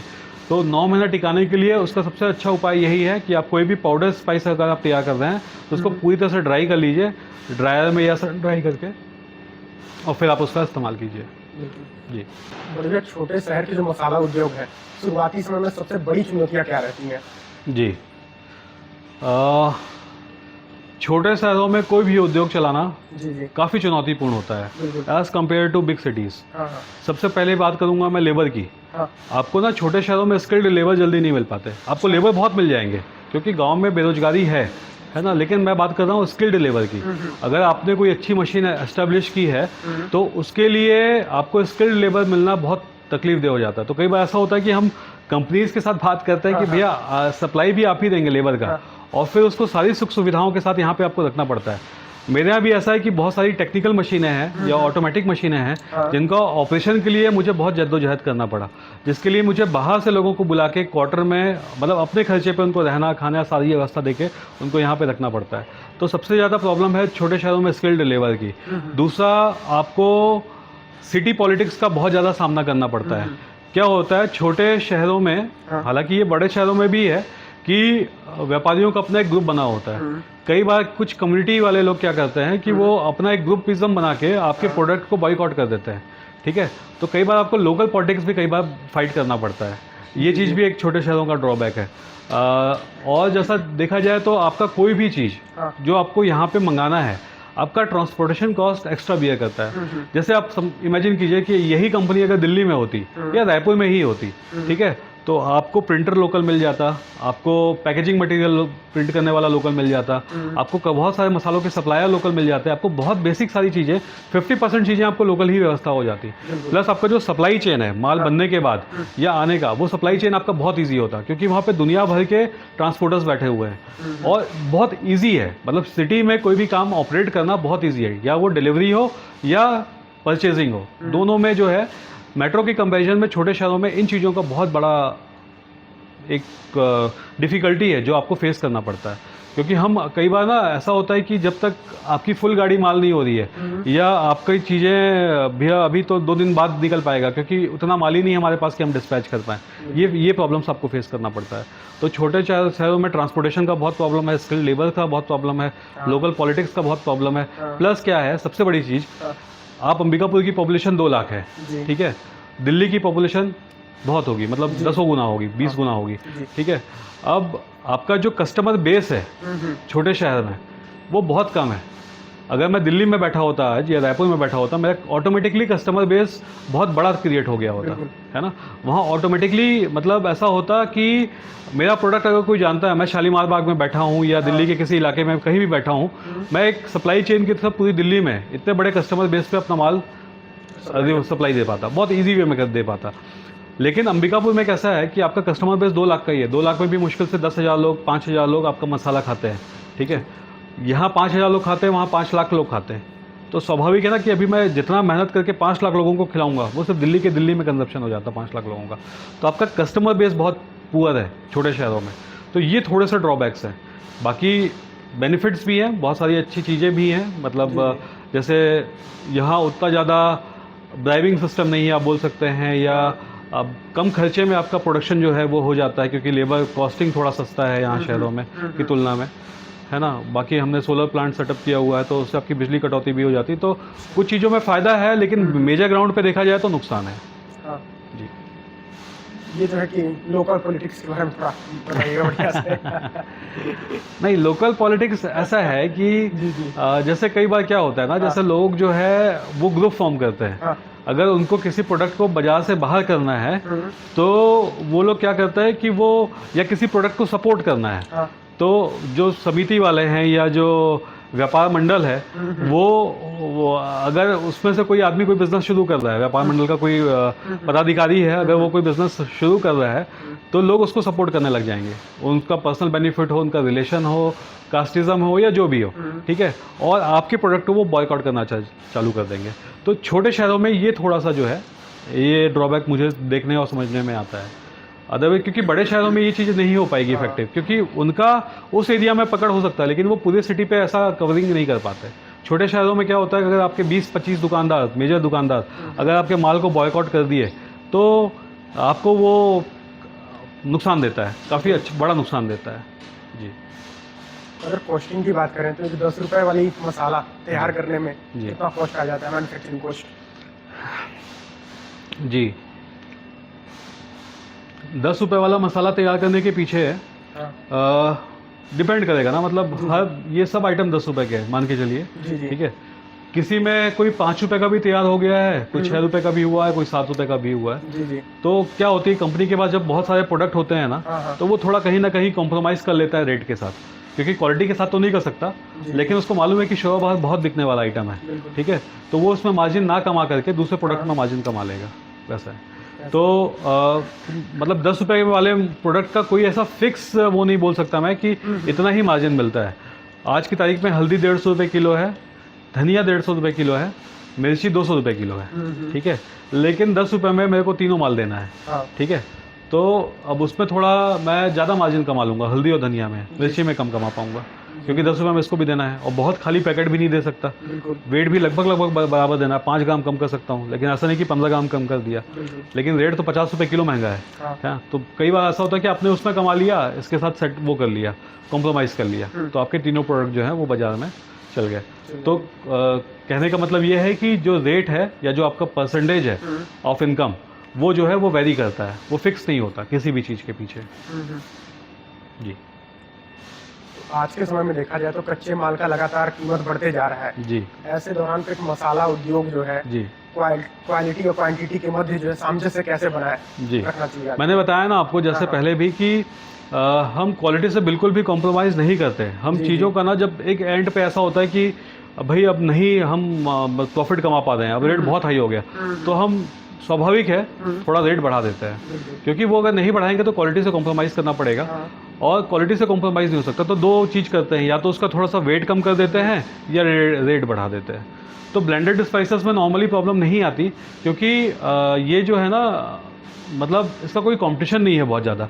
हल्दी मिर्ची धनिया का बहुत ज़्यादा कंपटीशन है, तो वहाँ पे आपको रेट वही देना है, आप वेट पे वेरी कर सकते हैं, ठीक है। यहाँ पे आप रेट बढ़ा सकते हैं, कोई दिक्कत नहीं आएगा ब्लेंडेड स्पाइसेस में। तो हम क्वालिटी देने के लिए इस तरह से कॉम्प्रोमाइज़ करते हैं, या तो उनका वेट कम कर देते हैं उसी रेट में अगर आपको माल देना है, और या तो उनके रेट बढ़ा देते हैं। जी सर्विसफरी कंपनी के जी 50 से ऊपर प्रोडक्ट्स जैसा कि आपने बताया, जी कौन कौन से प्रोडक्ट आप बनाते हैं जी और बताएंगे आप? जी ज़रूर। जी जी देखिए ये हाँ। तो सबसे पुराने प्रोडक्ट हैं हमारे, जो 1973 में दादाजी के टाइम से, पापा जी के टाइम से ये स्टार्टेड है।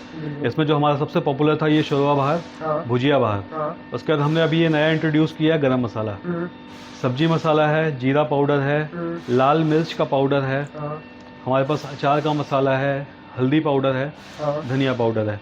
ये बेसिक मसाले जो सब जगह इस्तेमाल होते हैं। हाँ, हाँ। इसके बाद हम सेंधा नमक, बिल्कुल ये ईरानी नमक है, जिसको हम पत्थर फॉर्म में खरीदते हैं और फिर इसको छोटा करके पाउडर करके ये बेचते हैं। ये आप पूरी तरह से फास्टिंग में इस्तेमाल कर सकते हैं। अच्छा। ब्लैक पेपर पाउडर जो है ये भी हमारा प्योर ब्लैक पेपर है, पूरा माल है जिसको ग्राइंड किया गया है। ये काला नमक हम यूपी में जहाँ भी मंडियाँ हैं वहाँ से डायरेक्ट सोर्स करते हैं। अमचूर के बारे में मैंने आपको पहले भी बताया कि हम सिर्फ पल्प का इस्तेमाल करते हैं। अपार्ट फ्रॉम दैट फिर हम ये बिरयानी मसाला, कसूरी मेथी, चना मसाला और प्रीमियम गरम मसाला, ये हमारा एक प्रीमियम रेंज है जिसका हम पैकिंग करते हैं। हमारा चाय भी आता है 250 ग्राम की पैकिंग में, और कसूरी मेथी जो कि हम सीधा राजस्थान से इसकी भी सोर्सिंग करते हैं। और ये नॉर्मली फ़ोरन के लिए अपन इस्तेमाल करते हैं, पंचफोरन, ये उसका इस्तेमाल होता है। तो ये हम पंचफोरन जी, ये 5 मसालों का मिक्सचर है जिसको आप नॉर्मल छौंक के लिए इस्तेमाल करते हैं जी। तो ये हमारे मसालों का कुछ रेंज है। अपार्ट फ्रॉम दैट ये हमारे कुछ प्रीमियम मसाले हैं, जिसमें हम ये थोड़ी प्रीमियम पैकेजिंग के साथ जो है अपना मसाला इंट्रोड्यूस किए हैं। जैसे ये हमारा चाट मसाला है, तो इसमें हमने ये आप एक तरह से आपका टेबल के ऊपर भी रख सकते हैं। इसमें स्प्रिंकल भी दिया हुआ है, और अगर आपको ज़्यादा क्वांटिटी में चाहिए तो आप इधर से भी खोल के निकाल सकते हैं। ये प्रॉपर पैकेजिंग के साथ है। तो जैसे ये हमारा जी जी, ये चाट मसाला हो गया, ये बिरयानी मसाला, प्रीमियम गरम मसाला, पानी पूरी मसाला, कश्मीरी लाल मिर्च, सांभर पाउडर, चाय मसाला। और हमने ये स्पाउट पाउचेस में अपना म्यूनीस लॉन्च किया है। और केचप में भी हमारे पास Schezwan sauce, red chilli sauce, green chilli, continental, soya, tomato, vinegar, इतने रेंज है। अब आते हैं हम अपने अचारों पे। तो अचार में हमारा जो सबसे ज़्यादा डिमांडिंग है, जो कि बिल्कुल घर का स्वाद है, जो आम का अचार जो नॉर्मली हर जगह चलता है, वो हमारा सबसे ज़्यादा फास्ट सेलिंग प्रोडक्ट है। और उसके साथ साथ हमारा जैक फ्रूट, कटहल का जो अचार है, ये भी बहुत डिमांडिंग है। फिर करिल, जो कि बहुत कम कंपनियां बनाती हैं, बांस का अचार, अमेरा का अचार। फिर अपना मिक्स पिकल आता है, आप जिमीकंद जानते होंगे, सूरन, ये उसका अचार है।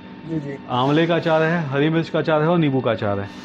फिर हमने एक पापड़ का नया रेंज चालू किया है, जिसमें मूंग पापड़, उड़द पापड़, चना पापड़ और खाखरा, ये सेगमेंट जो है हमने कवर अप किया है। अब हम आते हैं, ये हमारा एक और प्रीमियम रेंज है जो हमने स्टार्ट किया हुआ है, जिसमें हमारा सत्तू बहुत अच्छा चल रहा है। बहुत अच्छी क्वालिटी का सत्तू हमने मैन्युफैक्चर करते हैं। और कोल्ड मस्टर्ड ऑयल में हमारा ये कोल्ड प्रेस मस्टर्ड ऑयल है, और ये नॉर्मल मस्टर्ड ऑयल है जो कि मशीन से निकाला हुआ रहता है।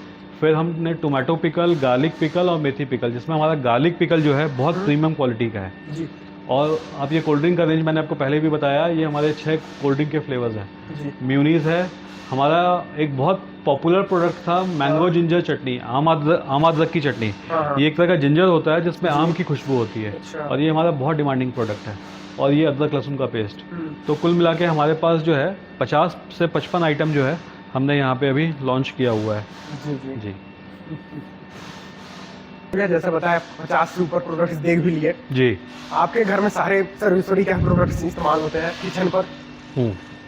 बिल्कुल, मतलब हमने जितनी भी चीज़ें इंट्रोड्यूस करते जाते हैं, जी जी हम पहले अपने किचन पे ही ट्रायल करते हैं। हाँ और आप विश्वास मानिए कि मतलब अभी हम अदरक लहसुन का पेस्ट बना रहे हैं, सरसों हाँ। तेल निकाल रहे हैं, सत्तू यूज़ कर रहे हैं, मसालों के साथ, अचार के साथ हम टोटली जो है अपना ही प्रोडक्ट यूज़ करते हैं। जी, जी। जितनी भी चीज़ें हम बनाते हैं उनका हाँ। इस्तेमाल हम खुद ही करते हैं।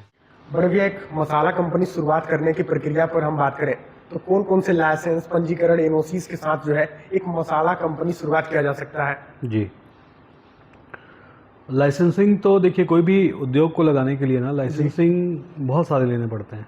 बिल्कुल। क्योंकि जितने भी डिपार्टमेंट्स हैं, हाँ क्योंकि अगर आप एक बड़ा उद्योग लगा रहे हैं जी तो मैं मानता हूँ 10 से 15 जो है आपको लाइसेंस लेने पड़ेंगे। जी पहले तो सबसे पहले आपको जीएसटी सर्टिफिकेशन लेना पड़ता है, आपको एक जीएसटी नंबर लेना पड़ता है उसके ऑपरेशन के लिए। हाँ आप फूड लाइन में है तो आपको फूड सेफ्टी का लाइसेंस लेना पड़ता है, एफएसआई नंबर लेना पड़ता है। फिर आपके बिजनेस को रजिस्टर्ड कराना है, आपको सब्सिडी का बेनिफिट चाहिए, गवर्नमेंट बेनिफिट चाहिए, हाँ बहुत सारी चीज़ें होती हैं। बिल्कुल। तो उसके लिए आपको जैसे उद्योग आधार, उद्यम आकांक्षा, हाँ और जो है आपका उद्यम रजिस्ट्रेशन एमएसएमई से जो होता है वो करवाना पड़ता है, ट्रेड लाइसेंस लेना पड़ता है, फैक्ट्री लाइसेंस लेना पड़ता है, और लेबर डिपार्टमेंट से, म्यूनसिपल अथॉरिटी से, और एनवायरनमेंट डिपार्टमेंट से आपको एनओसीज चाहिए होते हैं कि आप किसी भी तरह का प्रकृति को क्षति नहीं पहुंचा रहे हैं।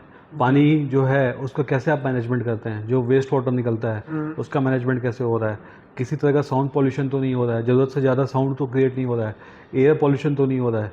तो ये सारी चीज़ें डिपार्टमेंट आके आपका चेक करती है, फिर आपको एक एनओसी देती है वाटर और स्पेशली साउंड और एयर पॉल्यूशन के लिए।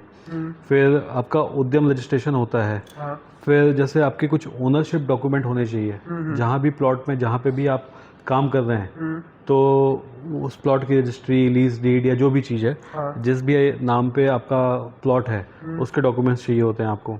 जी फिर आपको बिजली का कनेक्शन चाहिए, हायर प्लांट चाहिए, हायर पावर चाहिए आपको, क्योंकि तो CSPDCL से आपको एक कनेक्शन लेना है ना, उसका आपको एक प्रॉपर डॉक्यूमेंटेशन लगता है। उसके बाद जैसे आप जितना अच्छा अपने आप को मार्केट में compete करना चाहते हैं, आपको उतनी जितनी ज़्यादा आप लाइसेंसिंग लेंगे उतना ज़्यादा आपके लिए बेनिफिशियल होगा।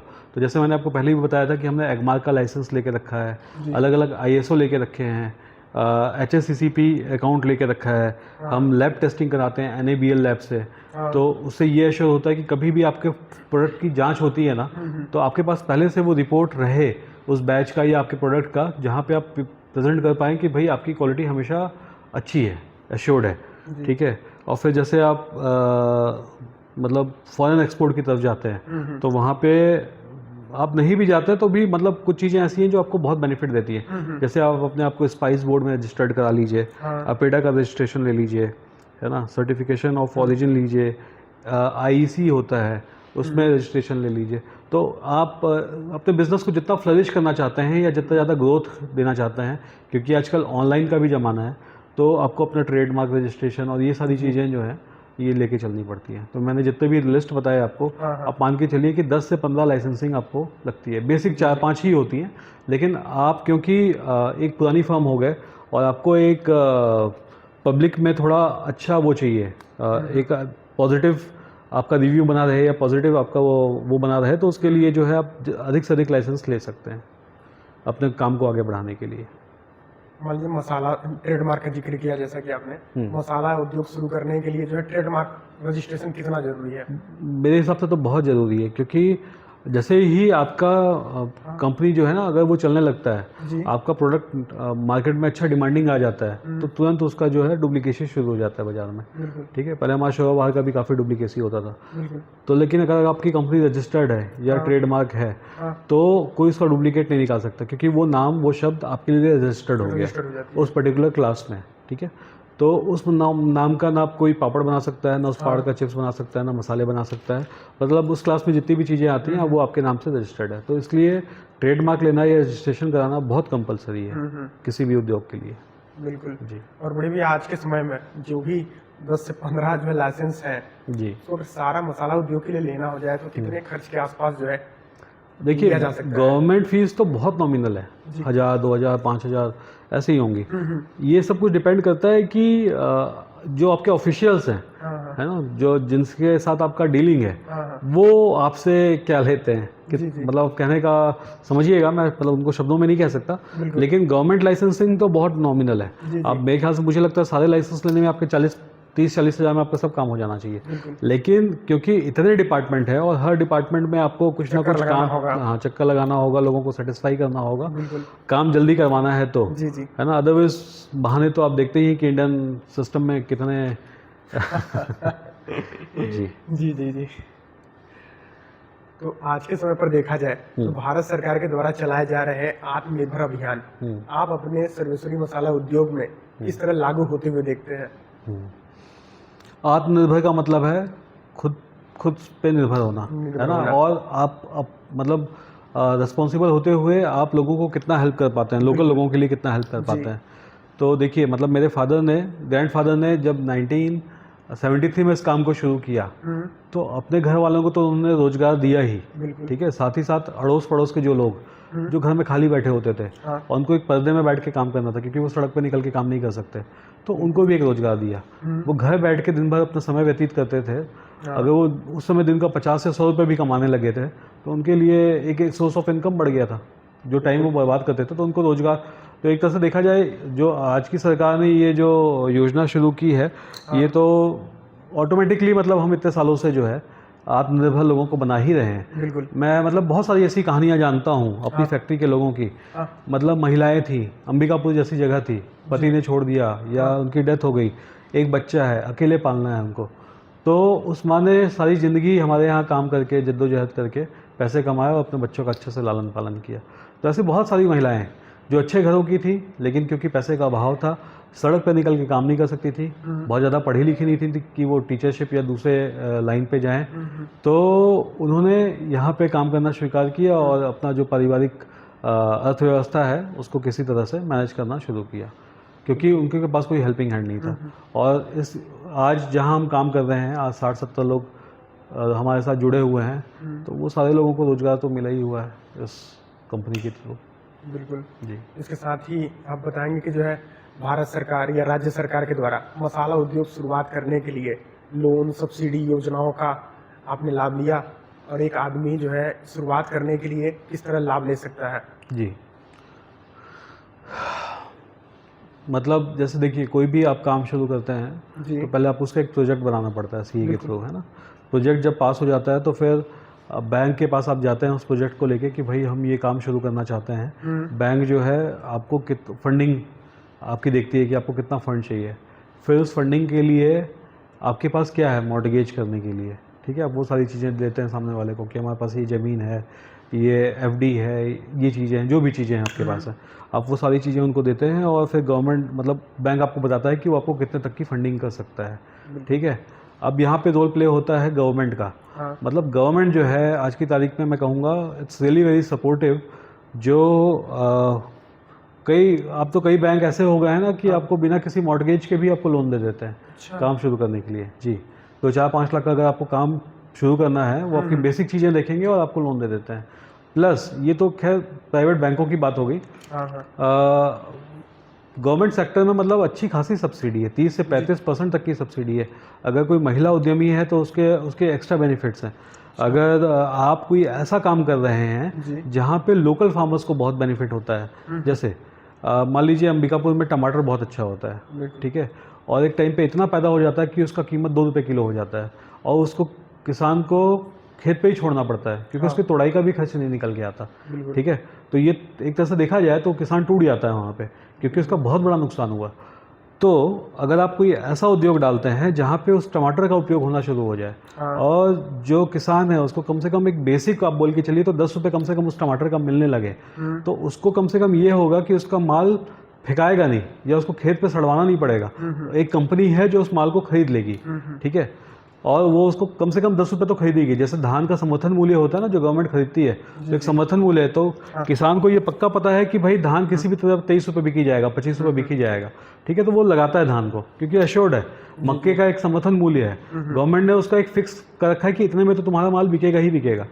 तो उसी तरह जो सब्जी पैदा कर रहा है या मसाला पैदा कर रहा है, उसका एक अगर समर्थन मूल्य बन जाए कि भाई कोई नहीं खरीदेगा तो ये कंपनी तो माल खरीद लेगी। ठीक है, तो जब आप ऐसा कोई उद्योग डालते हैं ना जहाँ पे लोकल फार्मर्स को बेनिफिट मिलता है, तो गवर्नमेंट इस सेक्टर पे भी आपको बहुत मदद करता है। अच्छा। आपको सब्सिडी देता है जी। जी जी। तो लेकिन आपका प्रोजेक्ट वैसा बना होना चाहिए। हाँ, आपका प्रोजेक्ट में जितना ज़्यादा अच्छा, लोग इसका मिसयूज़ भी करते हैं लेकिन एक्चुअली बहुत यूज़ भी है ना। जहाँ पे जिस चीज़ की पैदावार ज़्यादा है, अगर उससे रिलेटेड इंडस्ट्री डाल दिया जाए तो किसान कभी भी वहाँ का बर्बाद नहीं होगा। और गवर्नमेंट जो है उसको एश्योर करने के लिए अच्छी खासी स्कीम भी लाती रहती है टाइम इंटरवल पे, तो गवर्नमेंट स्कीम्स के बहुत बेनिफिट मिलते हैं जी।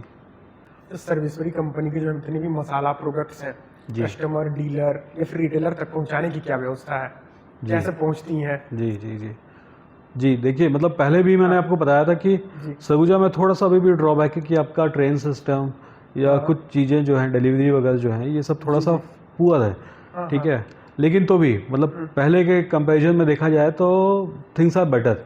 अभी हमारे पास खुद की अपनी डिलीवरी वैन्स हैं। अच्छा। तो हम मतलब लगभग अंबिकापुर से 300 से 400 किलोमीटर की रेडियस पर मार्केटिंग करते हैं। हम जहाँ बेस्ड हैं यहाँ से 3-4 जो स्टेट्स हैं, यूपी हो गया, झारखंड हो गया, एमपी हो गया, छत्तीसगढ़ हो गया जी। तो हम ये 4 स्टेट्स में 300 से 400 किलोमीटर की रेडियस पे मार्केट काम करते हैं। जी जी। और यहाँ पे सप्लाई के लिए हमारे पास अपनी खुद की डिलीवरी वैन है।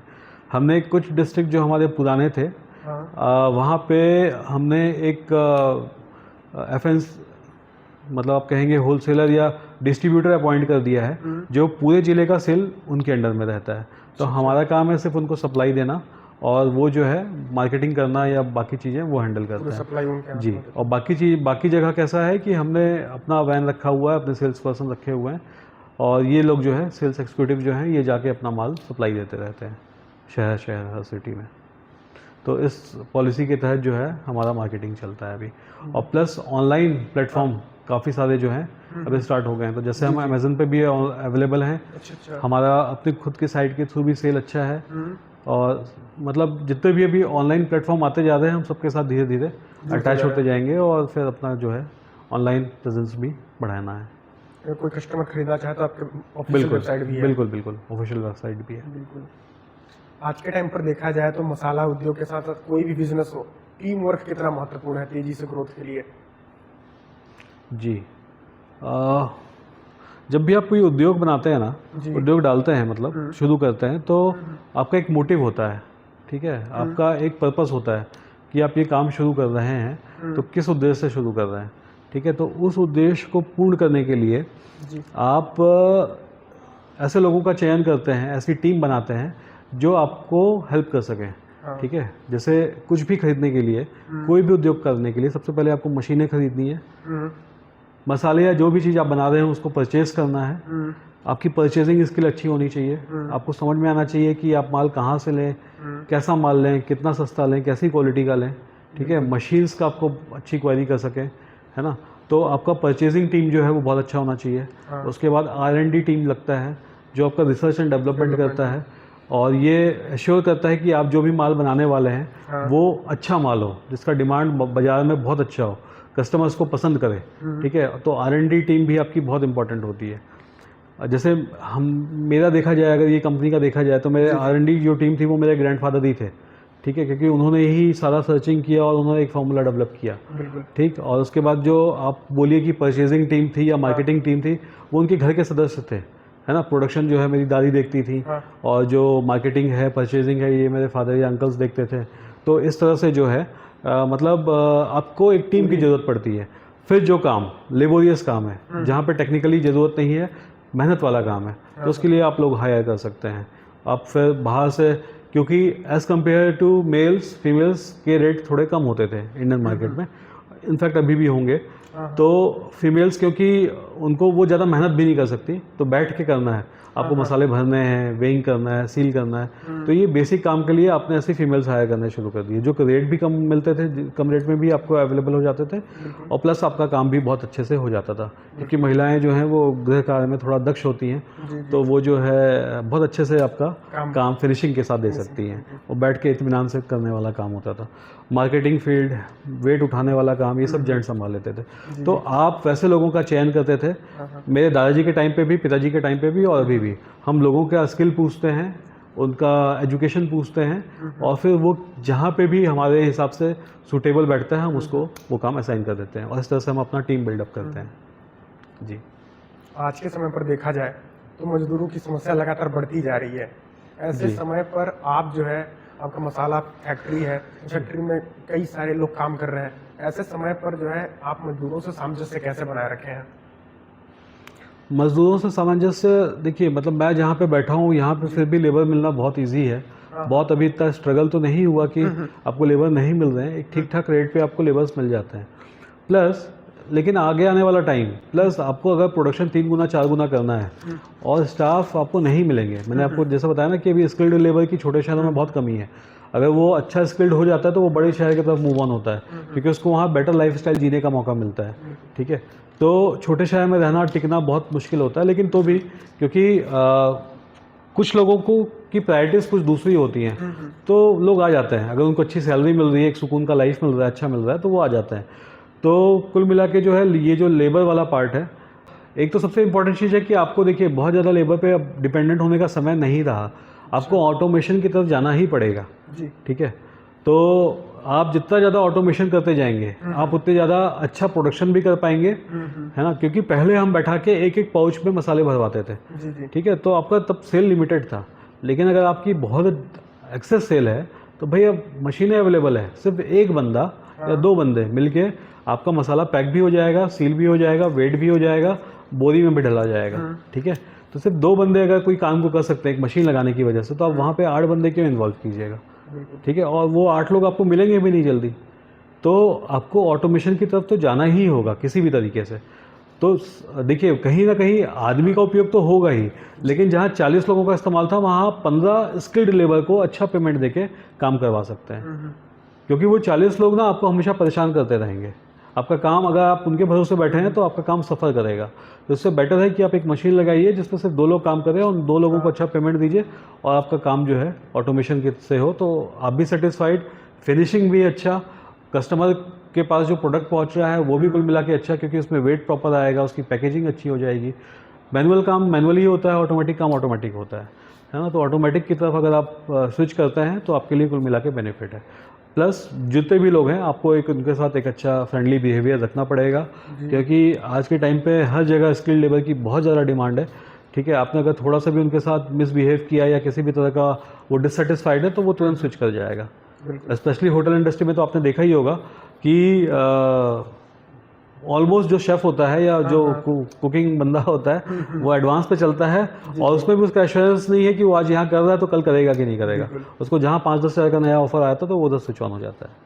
तो ऐसी इंडस्ट्रीज़ में भी है, लोगों को ऑफर आते रहते हैं, लेकिन बस वही है कि आपका व्यवहार कैसा है, सामने वाला कितनी सुकून में आपके साथ काम कर रहा है, वो आपके यहाँ कंटिन्यू कर सकता है। एंड गुड टू से कि मेरी कंपनी 53 इयर्स ओल्ड है। आज भी इस कंपनी का ये एसेट ही मैं बोलूँगा कि आज भी हमारे पास ऐसे लोग हैं जो पिछले 30, 35, 40 सालों से काम कर रहे हैं।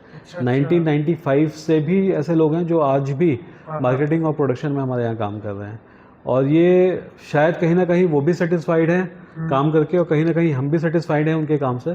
तो हम दोनों का ये बिहेवियर मैच करता है, या हम दोनों का जो एक दूसरे के प्रति सम्मान है वो बना हुआ है, इस वजह से जो है आपका काम जो है कंटिन्यूड है आज तक।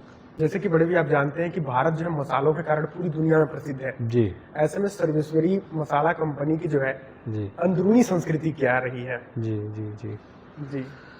अंदरूनी अंदरूनी संस्कृति की बात करूं तो जैसा मैंने आपको बताया कि मेरे दादाजी ने इस काम को शुरू किया था बिल्कुल। 1973 में। हाँ। उस टाइम पे सरगुजा में शायद ही कोई मसाले की कंपनी रही होगी, है ना। इस पूरे संभाग में कोई कंपनी नहीं थी, ठीक है। हल्दी मिर्ची धनिया लोग कूट पीस के बना लेते थे, लेकिन यहाँ के लोगों को एक स्वाद देना, मतलब मैं बोलूँगा अगर ये कहना भी गलत नहीं होगा कि अगर आप कहें कि शोरवा बहार जो है या सर्वेश्वरी मसाला जो है वो सरगुजा का स्वाद है, ठीक है, कि इस जगह की पहचान है।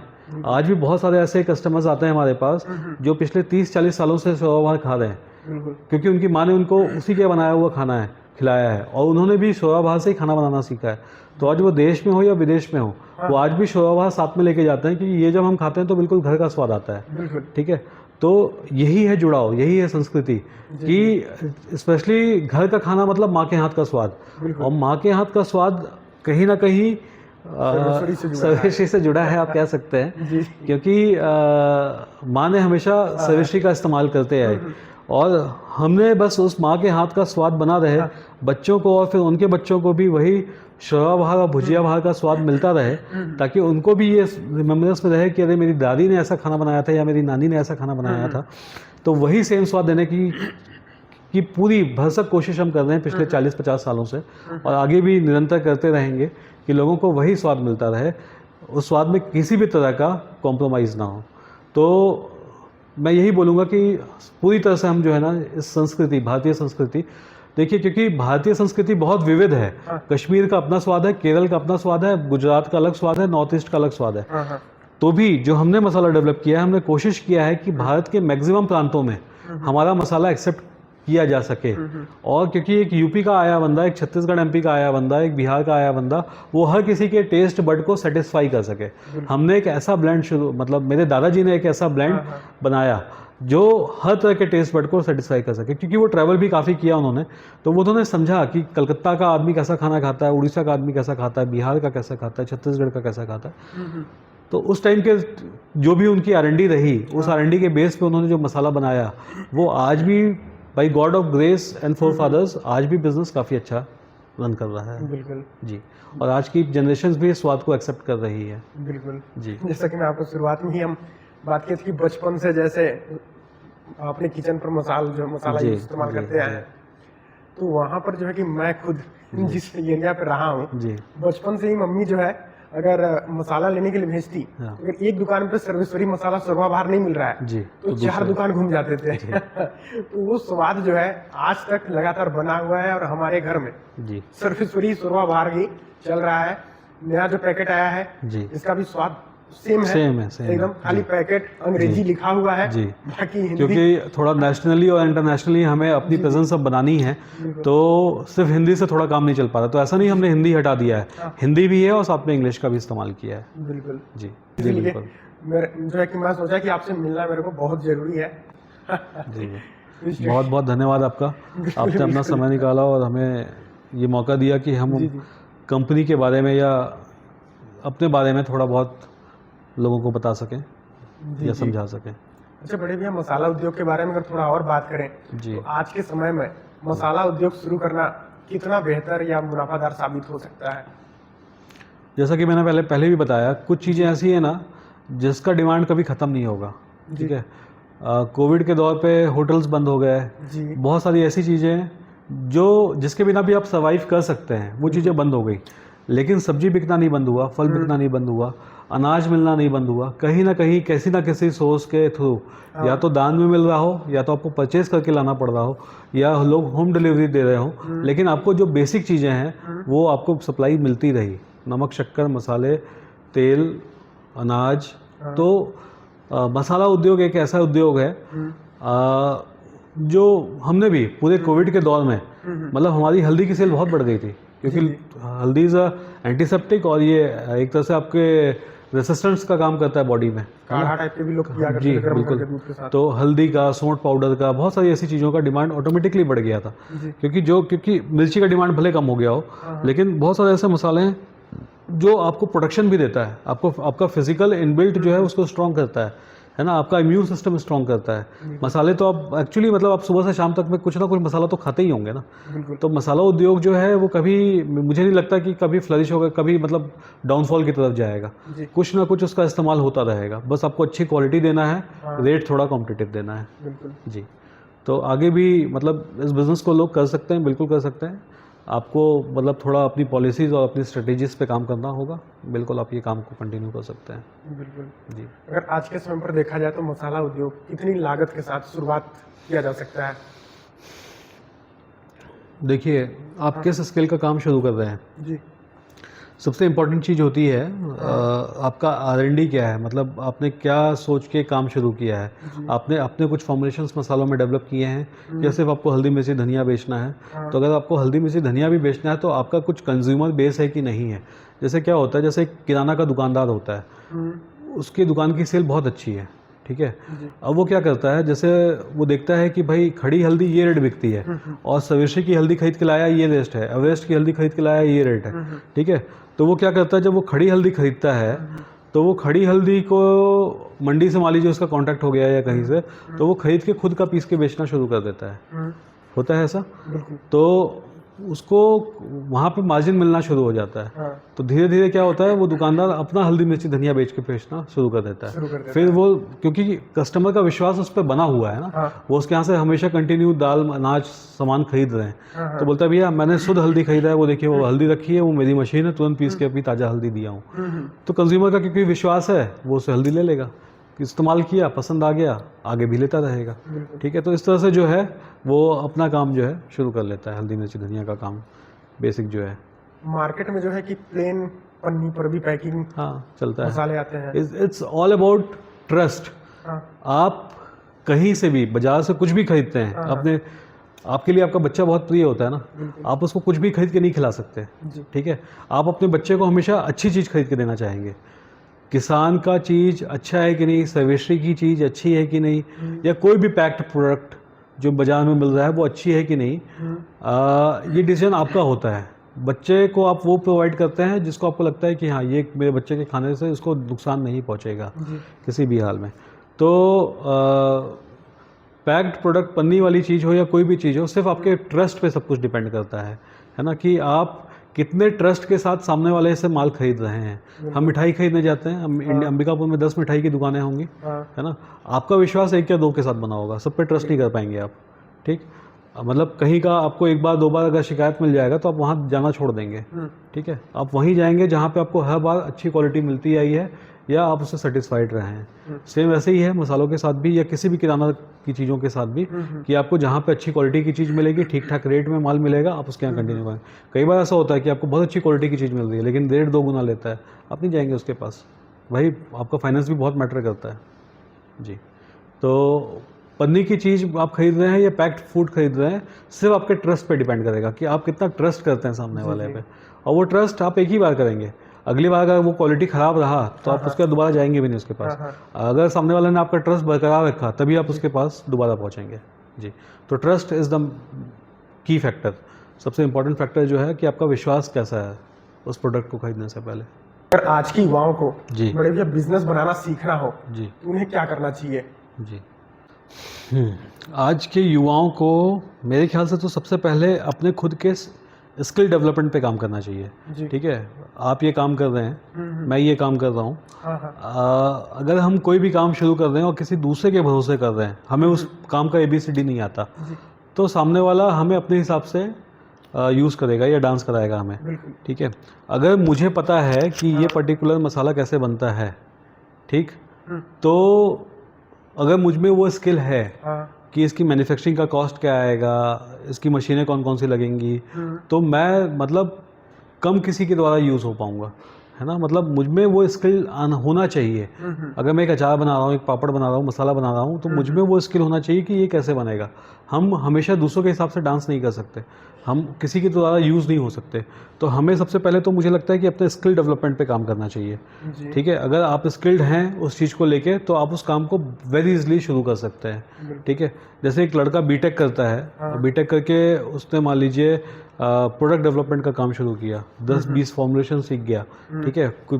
FMCG की बात कर रहा हूँ, तो वो इंसान जो है उस फील्ड का एक मास्टर हो जाएगा, ठीक है। फिर वो 10 लोगों को अपने जैसे खड़ा कर पाएगा और कोई उसका दुरुपयोग नहीं कर पाएगा, ठीक है। तो सेल्फ स्किल डेवलपमेंट पे काम करना चाहिए और युवाओं को जो है उसके बाद जो है एक प्रॉपर स्ट्रेटेजी और प्लानिंग बनानी चाहिए कि अगर उनको कोई भी बिजनेस रन करना है तो वो अपना फाइनेंस कैसे जुगाड़ करेंगे, है ना, वो अपनी टीम कैसे तैयार करेंगे, वो अपनी मशीनरीज कैसे आउटसोर्सिंग इनसोर्सिंग करेंगे, वो मार्केटिंग कैसे करेंगे, ठीक है। आपकी स्ट्रेटेजी और प्लानिंग बहुत इंपॉर्टेंट है किसी भी प्रोडक्ट को बाजार में लॉन्च करने के लिए। आप ऐसा थोड़ी है कि बाजार मतलब आपने काम शुरू किया, एक अचार बना के बैठ गया, उसके बाद एक टेबल लगा के कहीं पे बैठ गए, वो आपको एक लिमिटेड सेल देगा, ठीक है। बहुत अच्छी क्वालिटी होगी तो आपका सेल इंप्रूव हो जाएगा।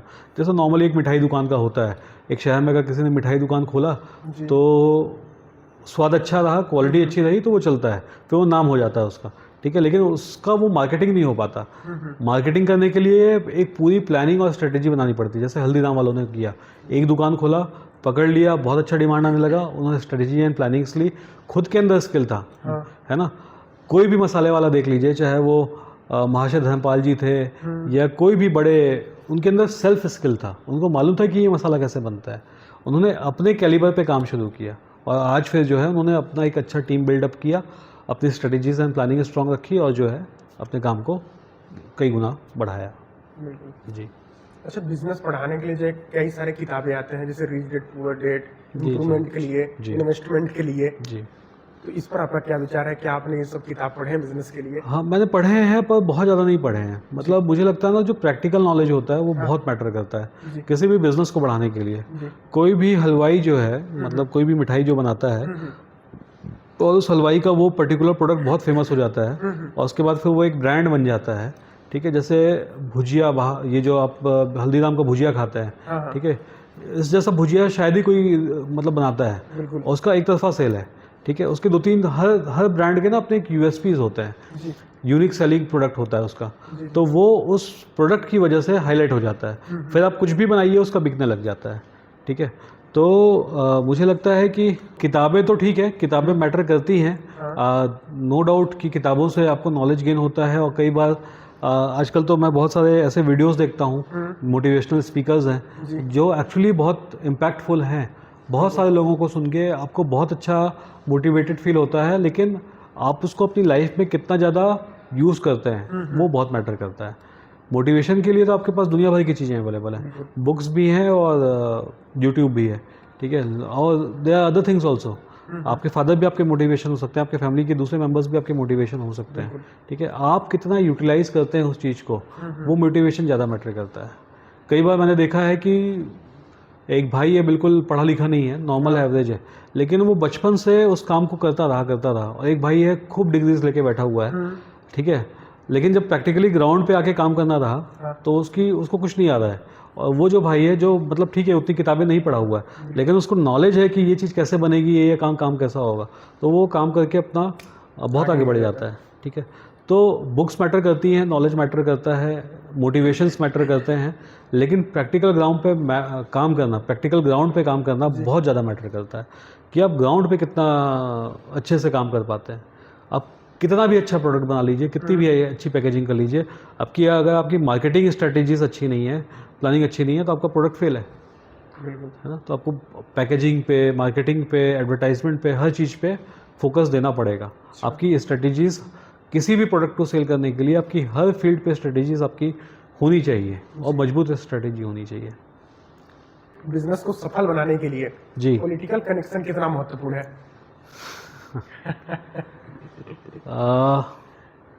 देखिए, मतलब मैं जो अपना सेल्फ वो अगर डिस्कस करूं, जी तो जैसे लाइसेंसिंग की बात थी, हाँ बहुत सारे डिपार्टमेंट से आपको लाइसेंस लेना पड़ता है, ठीक है।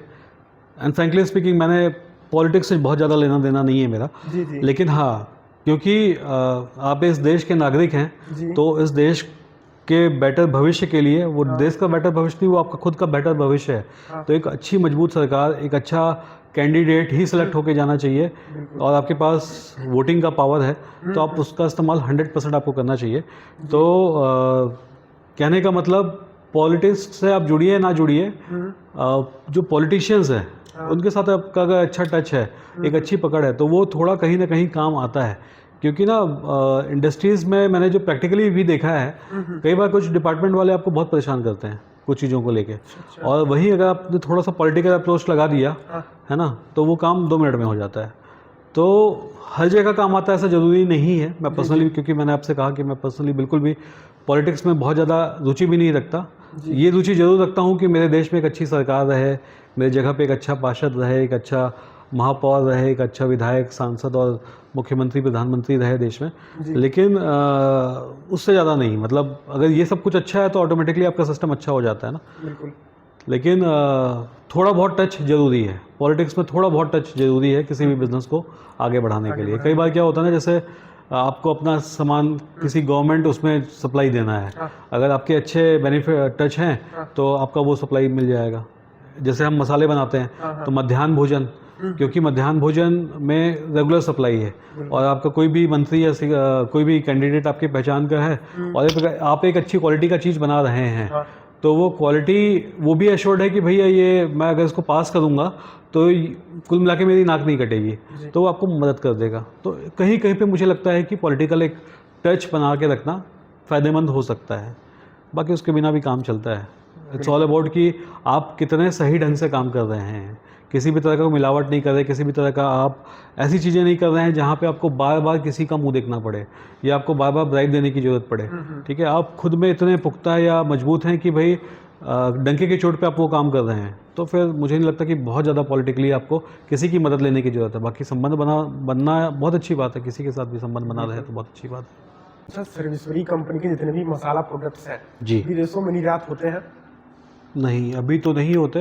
हमने अभी एक सिस्टर कंसर्न फर्म फॉर्म किया है शस्त्र आकाश ओवरसीज़ के नाम पे, जिसमें हमने अभी 1-2 बार हम दुबई में जो एक्सपो होता है वो भी अटेंड करके आए। और मेरी जो वाइफ हैं वो ऑनलाइन सारा जो है काम देख रही हैं, एक्सपोर्ट का काम देख रही हैं। तो हम पूरी कोशिश में लगे हुए हैं। मेरे बड़े भाई साहब ने अभी प्राइवेट लिमिटेड के लिए भी अप्लाई किया हुआ है और छोटे ब्रदर्स भी पूरी तरह से इस काम में इन्वॉल्व हैं। तो कुल मिला के जो एक्सपोर्ट है इसमें भी हम बहुत जल्द मतलब शुरू करेंगे अपना काम। लाइसेंसिंग हो रखी है, फर्म फॉर्मेशन हो चुका है, पर फ्रैंकली स्पीकिंग अभी जो है हम एक्सपोर्ट शुरू नहीं किए हैं। एक्सपोर्ट लाइसेंस का टर्म कंडीशन पूरा हो चुका सब है? कुछ हो चुका है।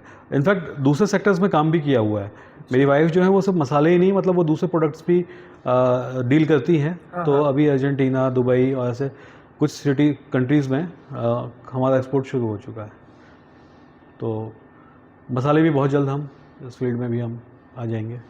या अगर कोई बिल्कुल जीरो अनुभव के साथ मसाला उद्योग शुरू करने के बारे में सोचे हो, चाहे गांव एरिया हो या फिर अर्बन एरिया में हो, उसका पहला कदम क्या होना चाहिए? अगर शॉर्ट में हमारे दर्शकों को बताना चाहें तो क्या संदेश देंगे आप? देखिए, व्यापार करना अगर आपके हाथ में पूंजी है ना, कैपिटल है, सिर्फ डायरेक्शन नहीं है, वो डायरेक्शंस देने के लिए आजकल दुनिया भर की ऑनलाइन फर्म्स बैठी हुई हैं। बिल्कुल। अगर आपके पास पैसा है तो और आपने कुछ भी प्लान लेके आप उनके पास जाएंगे तो आपके प्रोजेक्ट रिपोर्ट बनाने से लेके आपका इम्प्लीमेंटेशन तक, आपका प्रोडक्ट लॉन्च करने तक, और इनफैक्ट ऐसी भी कंपनीज हैं जो आपके प्रोडक्ट को सेल आउट कराएंगी, मतलब मार्केटिंग कराएंगी। ठीक है, तो सब कुछ के लिए बाजार में कंपनीज फॉर्म्ड है। सिर्फ आपको आपके हाथ में बजट होना चाहिए, कैपिटल होना चाहिए। ठीक है, लेकिन मैं फिर भी कहूँगा कि आपके अंदर सेल्फ स्किल होना भी बहुत ज़रूरी है किसी भी काम को शुरू करने के लिए। जब तक आप थोड़े स्किलफुल नहीं होंगे, सिर्फ कैपिटल इन्वेस्टमेंट भी करने से कई बार आप लॉस खा सकते हैं। ठीक है, तो आप पहले मतलब इतना नॉलेज तो गेन कर ही लें कि आप जिस भी फील्ड में काम करना चाह रहे हैं उसके बारे में आपको एक बेसिक नॉलेज, बेसिक इन्फॉर्मेशन, उसका प्रोसेसिंग आपको एक आ जाना चाहिए। उसके बाद आप किसी भी फील्ड में काम कीजिए, लक इज़ विथ यू, आपका काम बहुत अच्छा सक्सेस हो सकता है। बिल्कुल जी, आज भी बहुत सारी नई फर्म्स फॉर्म होती हैं और देखते देखते 5 सालों में बहुत अच्छा कर लेती हैं। आपकी आइडियाज़ कुछ नहीं होनी चाहिए, आपके व्यूज़ कुछ अलग होने चाहिए, है ना। अभी मैं देखता हूँ साउथ की कंपनी थी, वो कटहल का यूज़ करते हुए कटहल से 20-25 प्रोडक्ट बना रही है। वो कटहल की बिरयानी बना के लोगों को खिला रही है, बहुत पसंद आ रहा है। कटहल के चिप्स खिला रही है, कटहल के अचार खिला रही है, और जो मतलब पका हुआ कटहल होता है, जैक फ्रूट होता है, वो उसके स्वीट्स बना के लोगों को खिला रही है। है ना। तो ऐसे मतलब उसने कटहल से 20-25 प्रोडक्ट बना दिए और उसको एक सुपर फूड जैसा बना दिया, क्योंकि कटहल आपकी सेहत को नुकसान नहीं करता। ठीक है, तो उसने उसकी जो कंपोजिशन थी, मतलब उसके जो न्यूट्रिएंट्स थे उसको हाईलाइट करते हुए कटहल को एक सुपर फूड जैसा प्रेजेंट करके उसको हाईलाइट कर दिया है, मार्केटिंग कर दिया। हाँ, मार्केटिंग और उसका प्रॉपर कैसे यूटिलाइज कर सकते हैं, किन किन चीज़ों में यूटिलाइज कर सकते हैं। इंडियन ट्रेडिशनल मेथड का ही इस्तेमाल, क्योंकि कटहल हिंदुस्तान में हर जगह होता है। बिल्कुल। तमिल इंसान जो है कटहल का अलग तरीके से इस्तेमाल करता है, हम अलग तरीके से बनाते हैं, और एक नॉर्थ इंडियन जो है पंजाबी या वो जो है अलग तरीके से कटहल का इस्तेमाल करता है। तो उसने वो सारी चीज़ों को यूज़ करते हुए कटहल के 20 रेसिपीज एक जगह इकट्ठे कर दिए, कुछ अपना नया इंट्रोड्यूस कर दिया, कटहल के कबाब बना दिए और उसमें कुछ रेडी टू ईट आइटम डाल दिया। मतलब वो कटहल से करोड़ों की कंपनी जो है वो खड़ी कर लिया उसने। तो और यहाँ जो है मतलब एक किसान है जिसके पास सैकड़ों पेड़ है कटहल की, वो कुछ नहीं कर पाया, आधा सड़ा के फेंकता है और आधा जो है वो बिक गया तो बिक गया वाला हिसाब किताब। तो डिपेंड करता है कि आपकी प्लानिंग और स्ट्रेटेजीज कैसी हैं, वो बहुत बहुत हेल्प करती हैं आपको ग्रो करने में। आज का टाइम ऑनलाइन का कितना बड़ा मार्केट है? बहुत बड़ा मार्केट है। मुझे लगता है कि बहुत सारी ऐसी कंपनीज जो ऑफलाइन में अवेलेबल ही नहीं है, लेकिन ब्लिंकिट के थ्रू करोड़ों का टर्नओवर कर रही है, या ऑनलाइन के थ्रू करोड़ों का टर्नओवर कर रही है, क्योंकि वो ब्लिंकिट में रजिस्टर्ड हो गई और कस्टमर ने उनको पसंद करना शुरू कर दिया। अब दिल्ली जैसी जगह पे, जहाँ पे आप समझो ना, मतलब एक फ्लैट है जहाँ 40 माले का, उसमें हर माले पे 8 मकान है, ठीक है। बस उसी बिल्डिंग में उस प्रोडक्ट का मान लीजिए आपका कंजप्शन शुरू हो गया, मान लीजिए कुछ भी अचार का है या आटे का है या किसी भी चीज़ का, तो उसने कभी भी बाहर ऐड करने की जरूरत ही नहीं पड़ी, सिर्फ ब्लिंकिट को ही अपना एक वो बनाया, बेस बनाया, और उससे वो जो है लाखों का मार्केटिंग करना शुरू कर दिया। और आने वाले 3-4 सालों में जब से ब्लिंकिट शुरू हुआ, उसके साथ रजिस्टर्ड हुआ और उसके साथ जो है अपनी कंपनी को कहाँ से कहाँ पहुँचा दिया, क्योंकि कस्टमर बेस उसको बहुत अच्छा मिल गया ना। अंबिकापुर में बैठ के कस्टमर बेस आपको नहीं मिल पाएगा, लेकिन क्योंकि वो दिल्ली में बैठा था और ब्लिंकिट जैसे चैनल को उसने चूज़ किया, तो उसने उसके पूरे कस्टमर बेस का यूटिलाइजेशन किया, और जो हम इतने सालों से नहीं कर पाए वो उसने 4 साल में करके दिखा दिया। तो ऑनलाइन का बहुत बड़ा रोल है, बहुत ही बड़ा रोल है। आज बहुत सारे ऐसे मसाला कंपनीज हैं जो फॉर्म हो चुकी हैं। जैसे आप क्लाउड किचन समझते हैं ना, लोग अपने घर से किचन से बना के खाना बेचते हैं। आपको होटल सेटअप करने की जरूरत नहीं है, रेस्टोरेंट सेटअप करने की जरूरत नहीं है। और क्लाउड किचन का अगर आप किसी चीज़ का स्वाद पसंद आ जाता है तो आप एक बार नहीं 10 बार ऑर्डर करते हैं महीने में, है ना। और आपकी तरफ पता नहीं हज़ारों लोग ऑर्डर करते हैं। तो वो सिर्फ छोटे से किचन से जो है सिर्फ 4 या 5 आइटम बना के लाखों का टर्नओवर कर लेते हैं। तो आपके आइडियाज़ बहुत मैटर करते हैं, है ना। और आप किस प्लेटफॉर्म के साथ अटैच हो रहे हैं ये भी बहुत मैटर करता है। और ऑनलाइन तो नो डाउट, मतलब क्योंकि वहाँ पे कोई लेबर ही नहीं लग रहा है, आपको किसी को नहीं पालना पड़ रहा है, ना गाड़ी, ना ड्राइवर, ना सेल्समैन, कुछ नहीं चाहिए आपको, सब कुछ दूसरा करके दे रहा है और आपको प्रॉफिट भी ला के दे रहा है घर पे। आपको सिर्फ अपने घर पे बैठ के काम करते जाना है और एक टीम के साथ मैनेज करते जाना है, और आपका प्रोडक्ट पता नहीं, मतलब देखते देखते घर पे बैठे बैठे आपने कहाँ से कहाँ पहुँच गया। सिर्फ मतलब वही है, स्ट्रेटेजीज एंड प्लानिंग, ये बहुत महत्वपूर्ण चीज़ें होती है किसी भी बिज़नेस को ग्रो करने के लिए। जी बड़े भैया, आप अपना कीमती समय के साथ साथ अपना कीमती अनुभव जो 53 इयर्स का दादाजी के समय का अनुभव साझा किए हमें और हमारे पूरे दर्शक को। जी, इसलिए हम और हमारे पूरे दर्शक सदैव आभारी रहेंगे। बाकी आपका बहुत मैं आपका और सभी का आभारी रहूँगा जो ये पॉडकास्ट देखेंगे, क्योंकि सर्वेश्री एक्चुअली मैं बोलूँ, ये मैं तीसरी पीढ़ी में काम देख रहा हूँ, तो ये एक लेगेसी है जिसको मैं कैरी ऑन कर रहा हूँ। मैं और मेरे भाई, मेरे फैमिली के सारे लोग, सबका कहीं ना कहीं कुछ ना कुछ महत्वपूर्ण योगदान है। कोई भी चीज़ अकेले आप नहीं कर सकते, कोई भी जंग अकेले नहीं जीत सकते, मतलब हर इंसान इसमें बहुत महत्वपूर्ण रोल प्ले करता है। मेरी मदर इसकी प्रोप्राइटर है आज की तारीख में, और हम 4 भाई, तीनों की वाइफ्स और सारे बच्चे, मतलब सबका इम्पोर्टेंट एक रोल है फैमिली में, जिनकी मदद से जो है हम ये बिज़नेस को और आगे हम ग्रो करने के लिए अपना अपना पार्ट प्ले कर रहे हैं। जी, बाकी बहुत बहुत धन्यवाद। Thank you so much, thank you so much.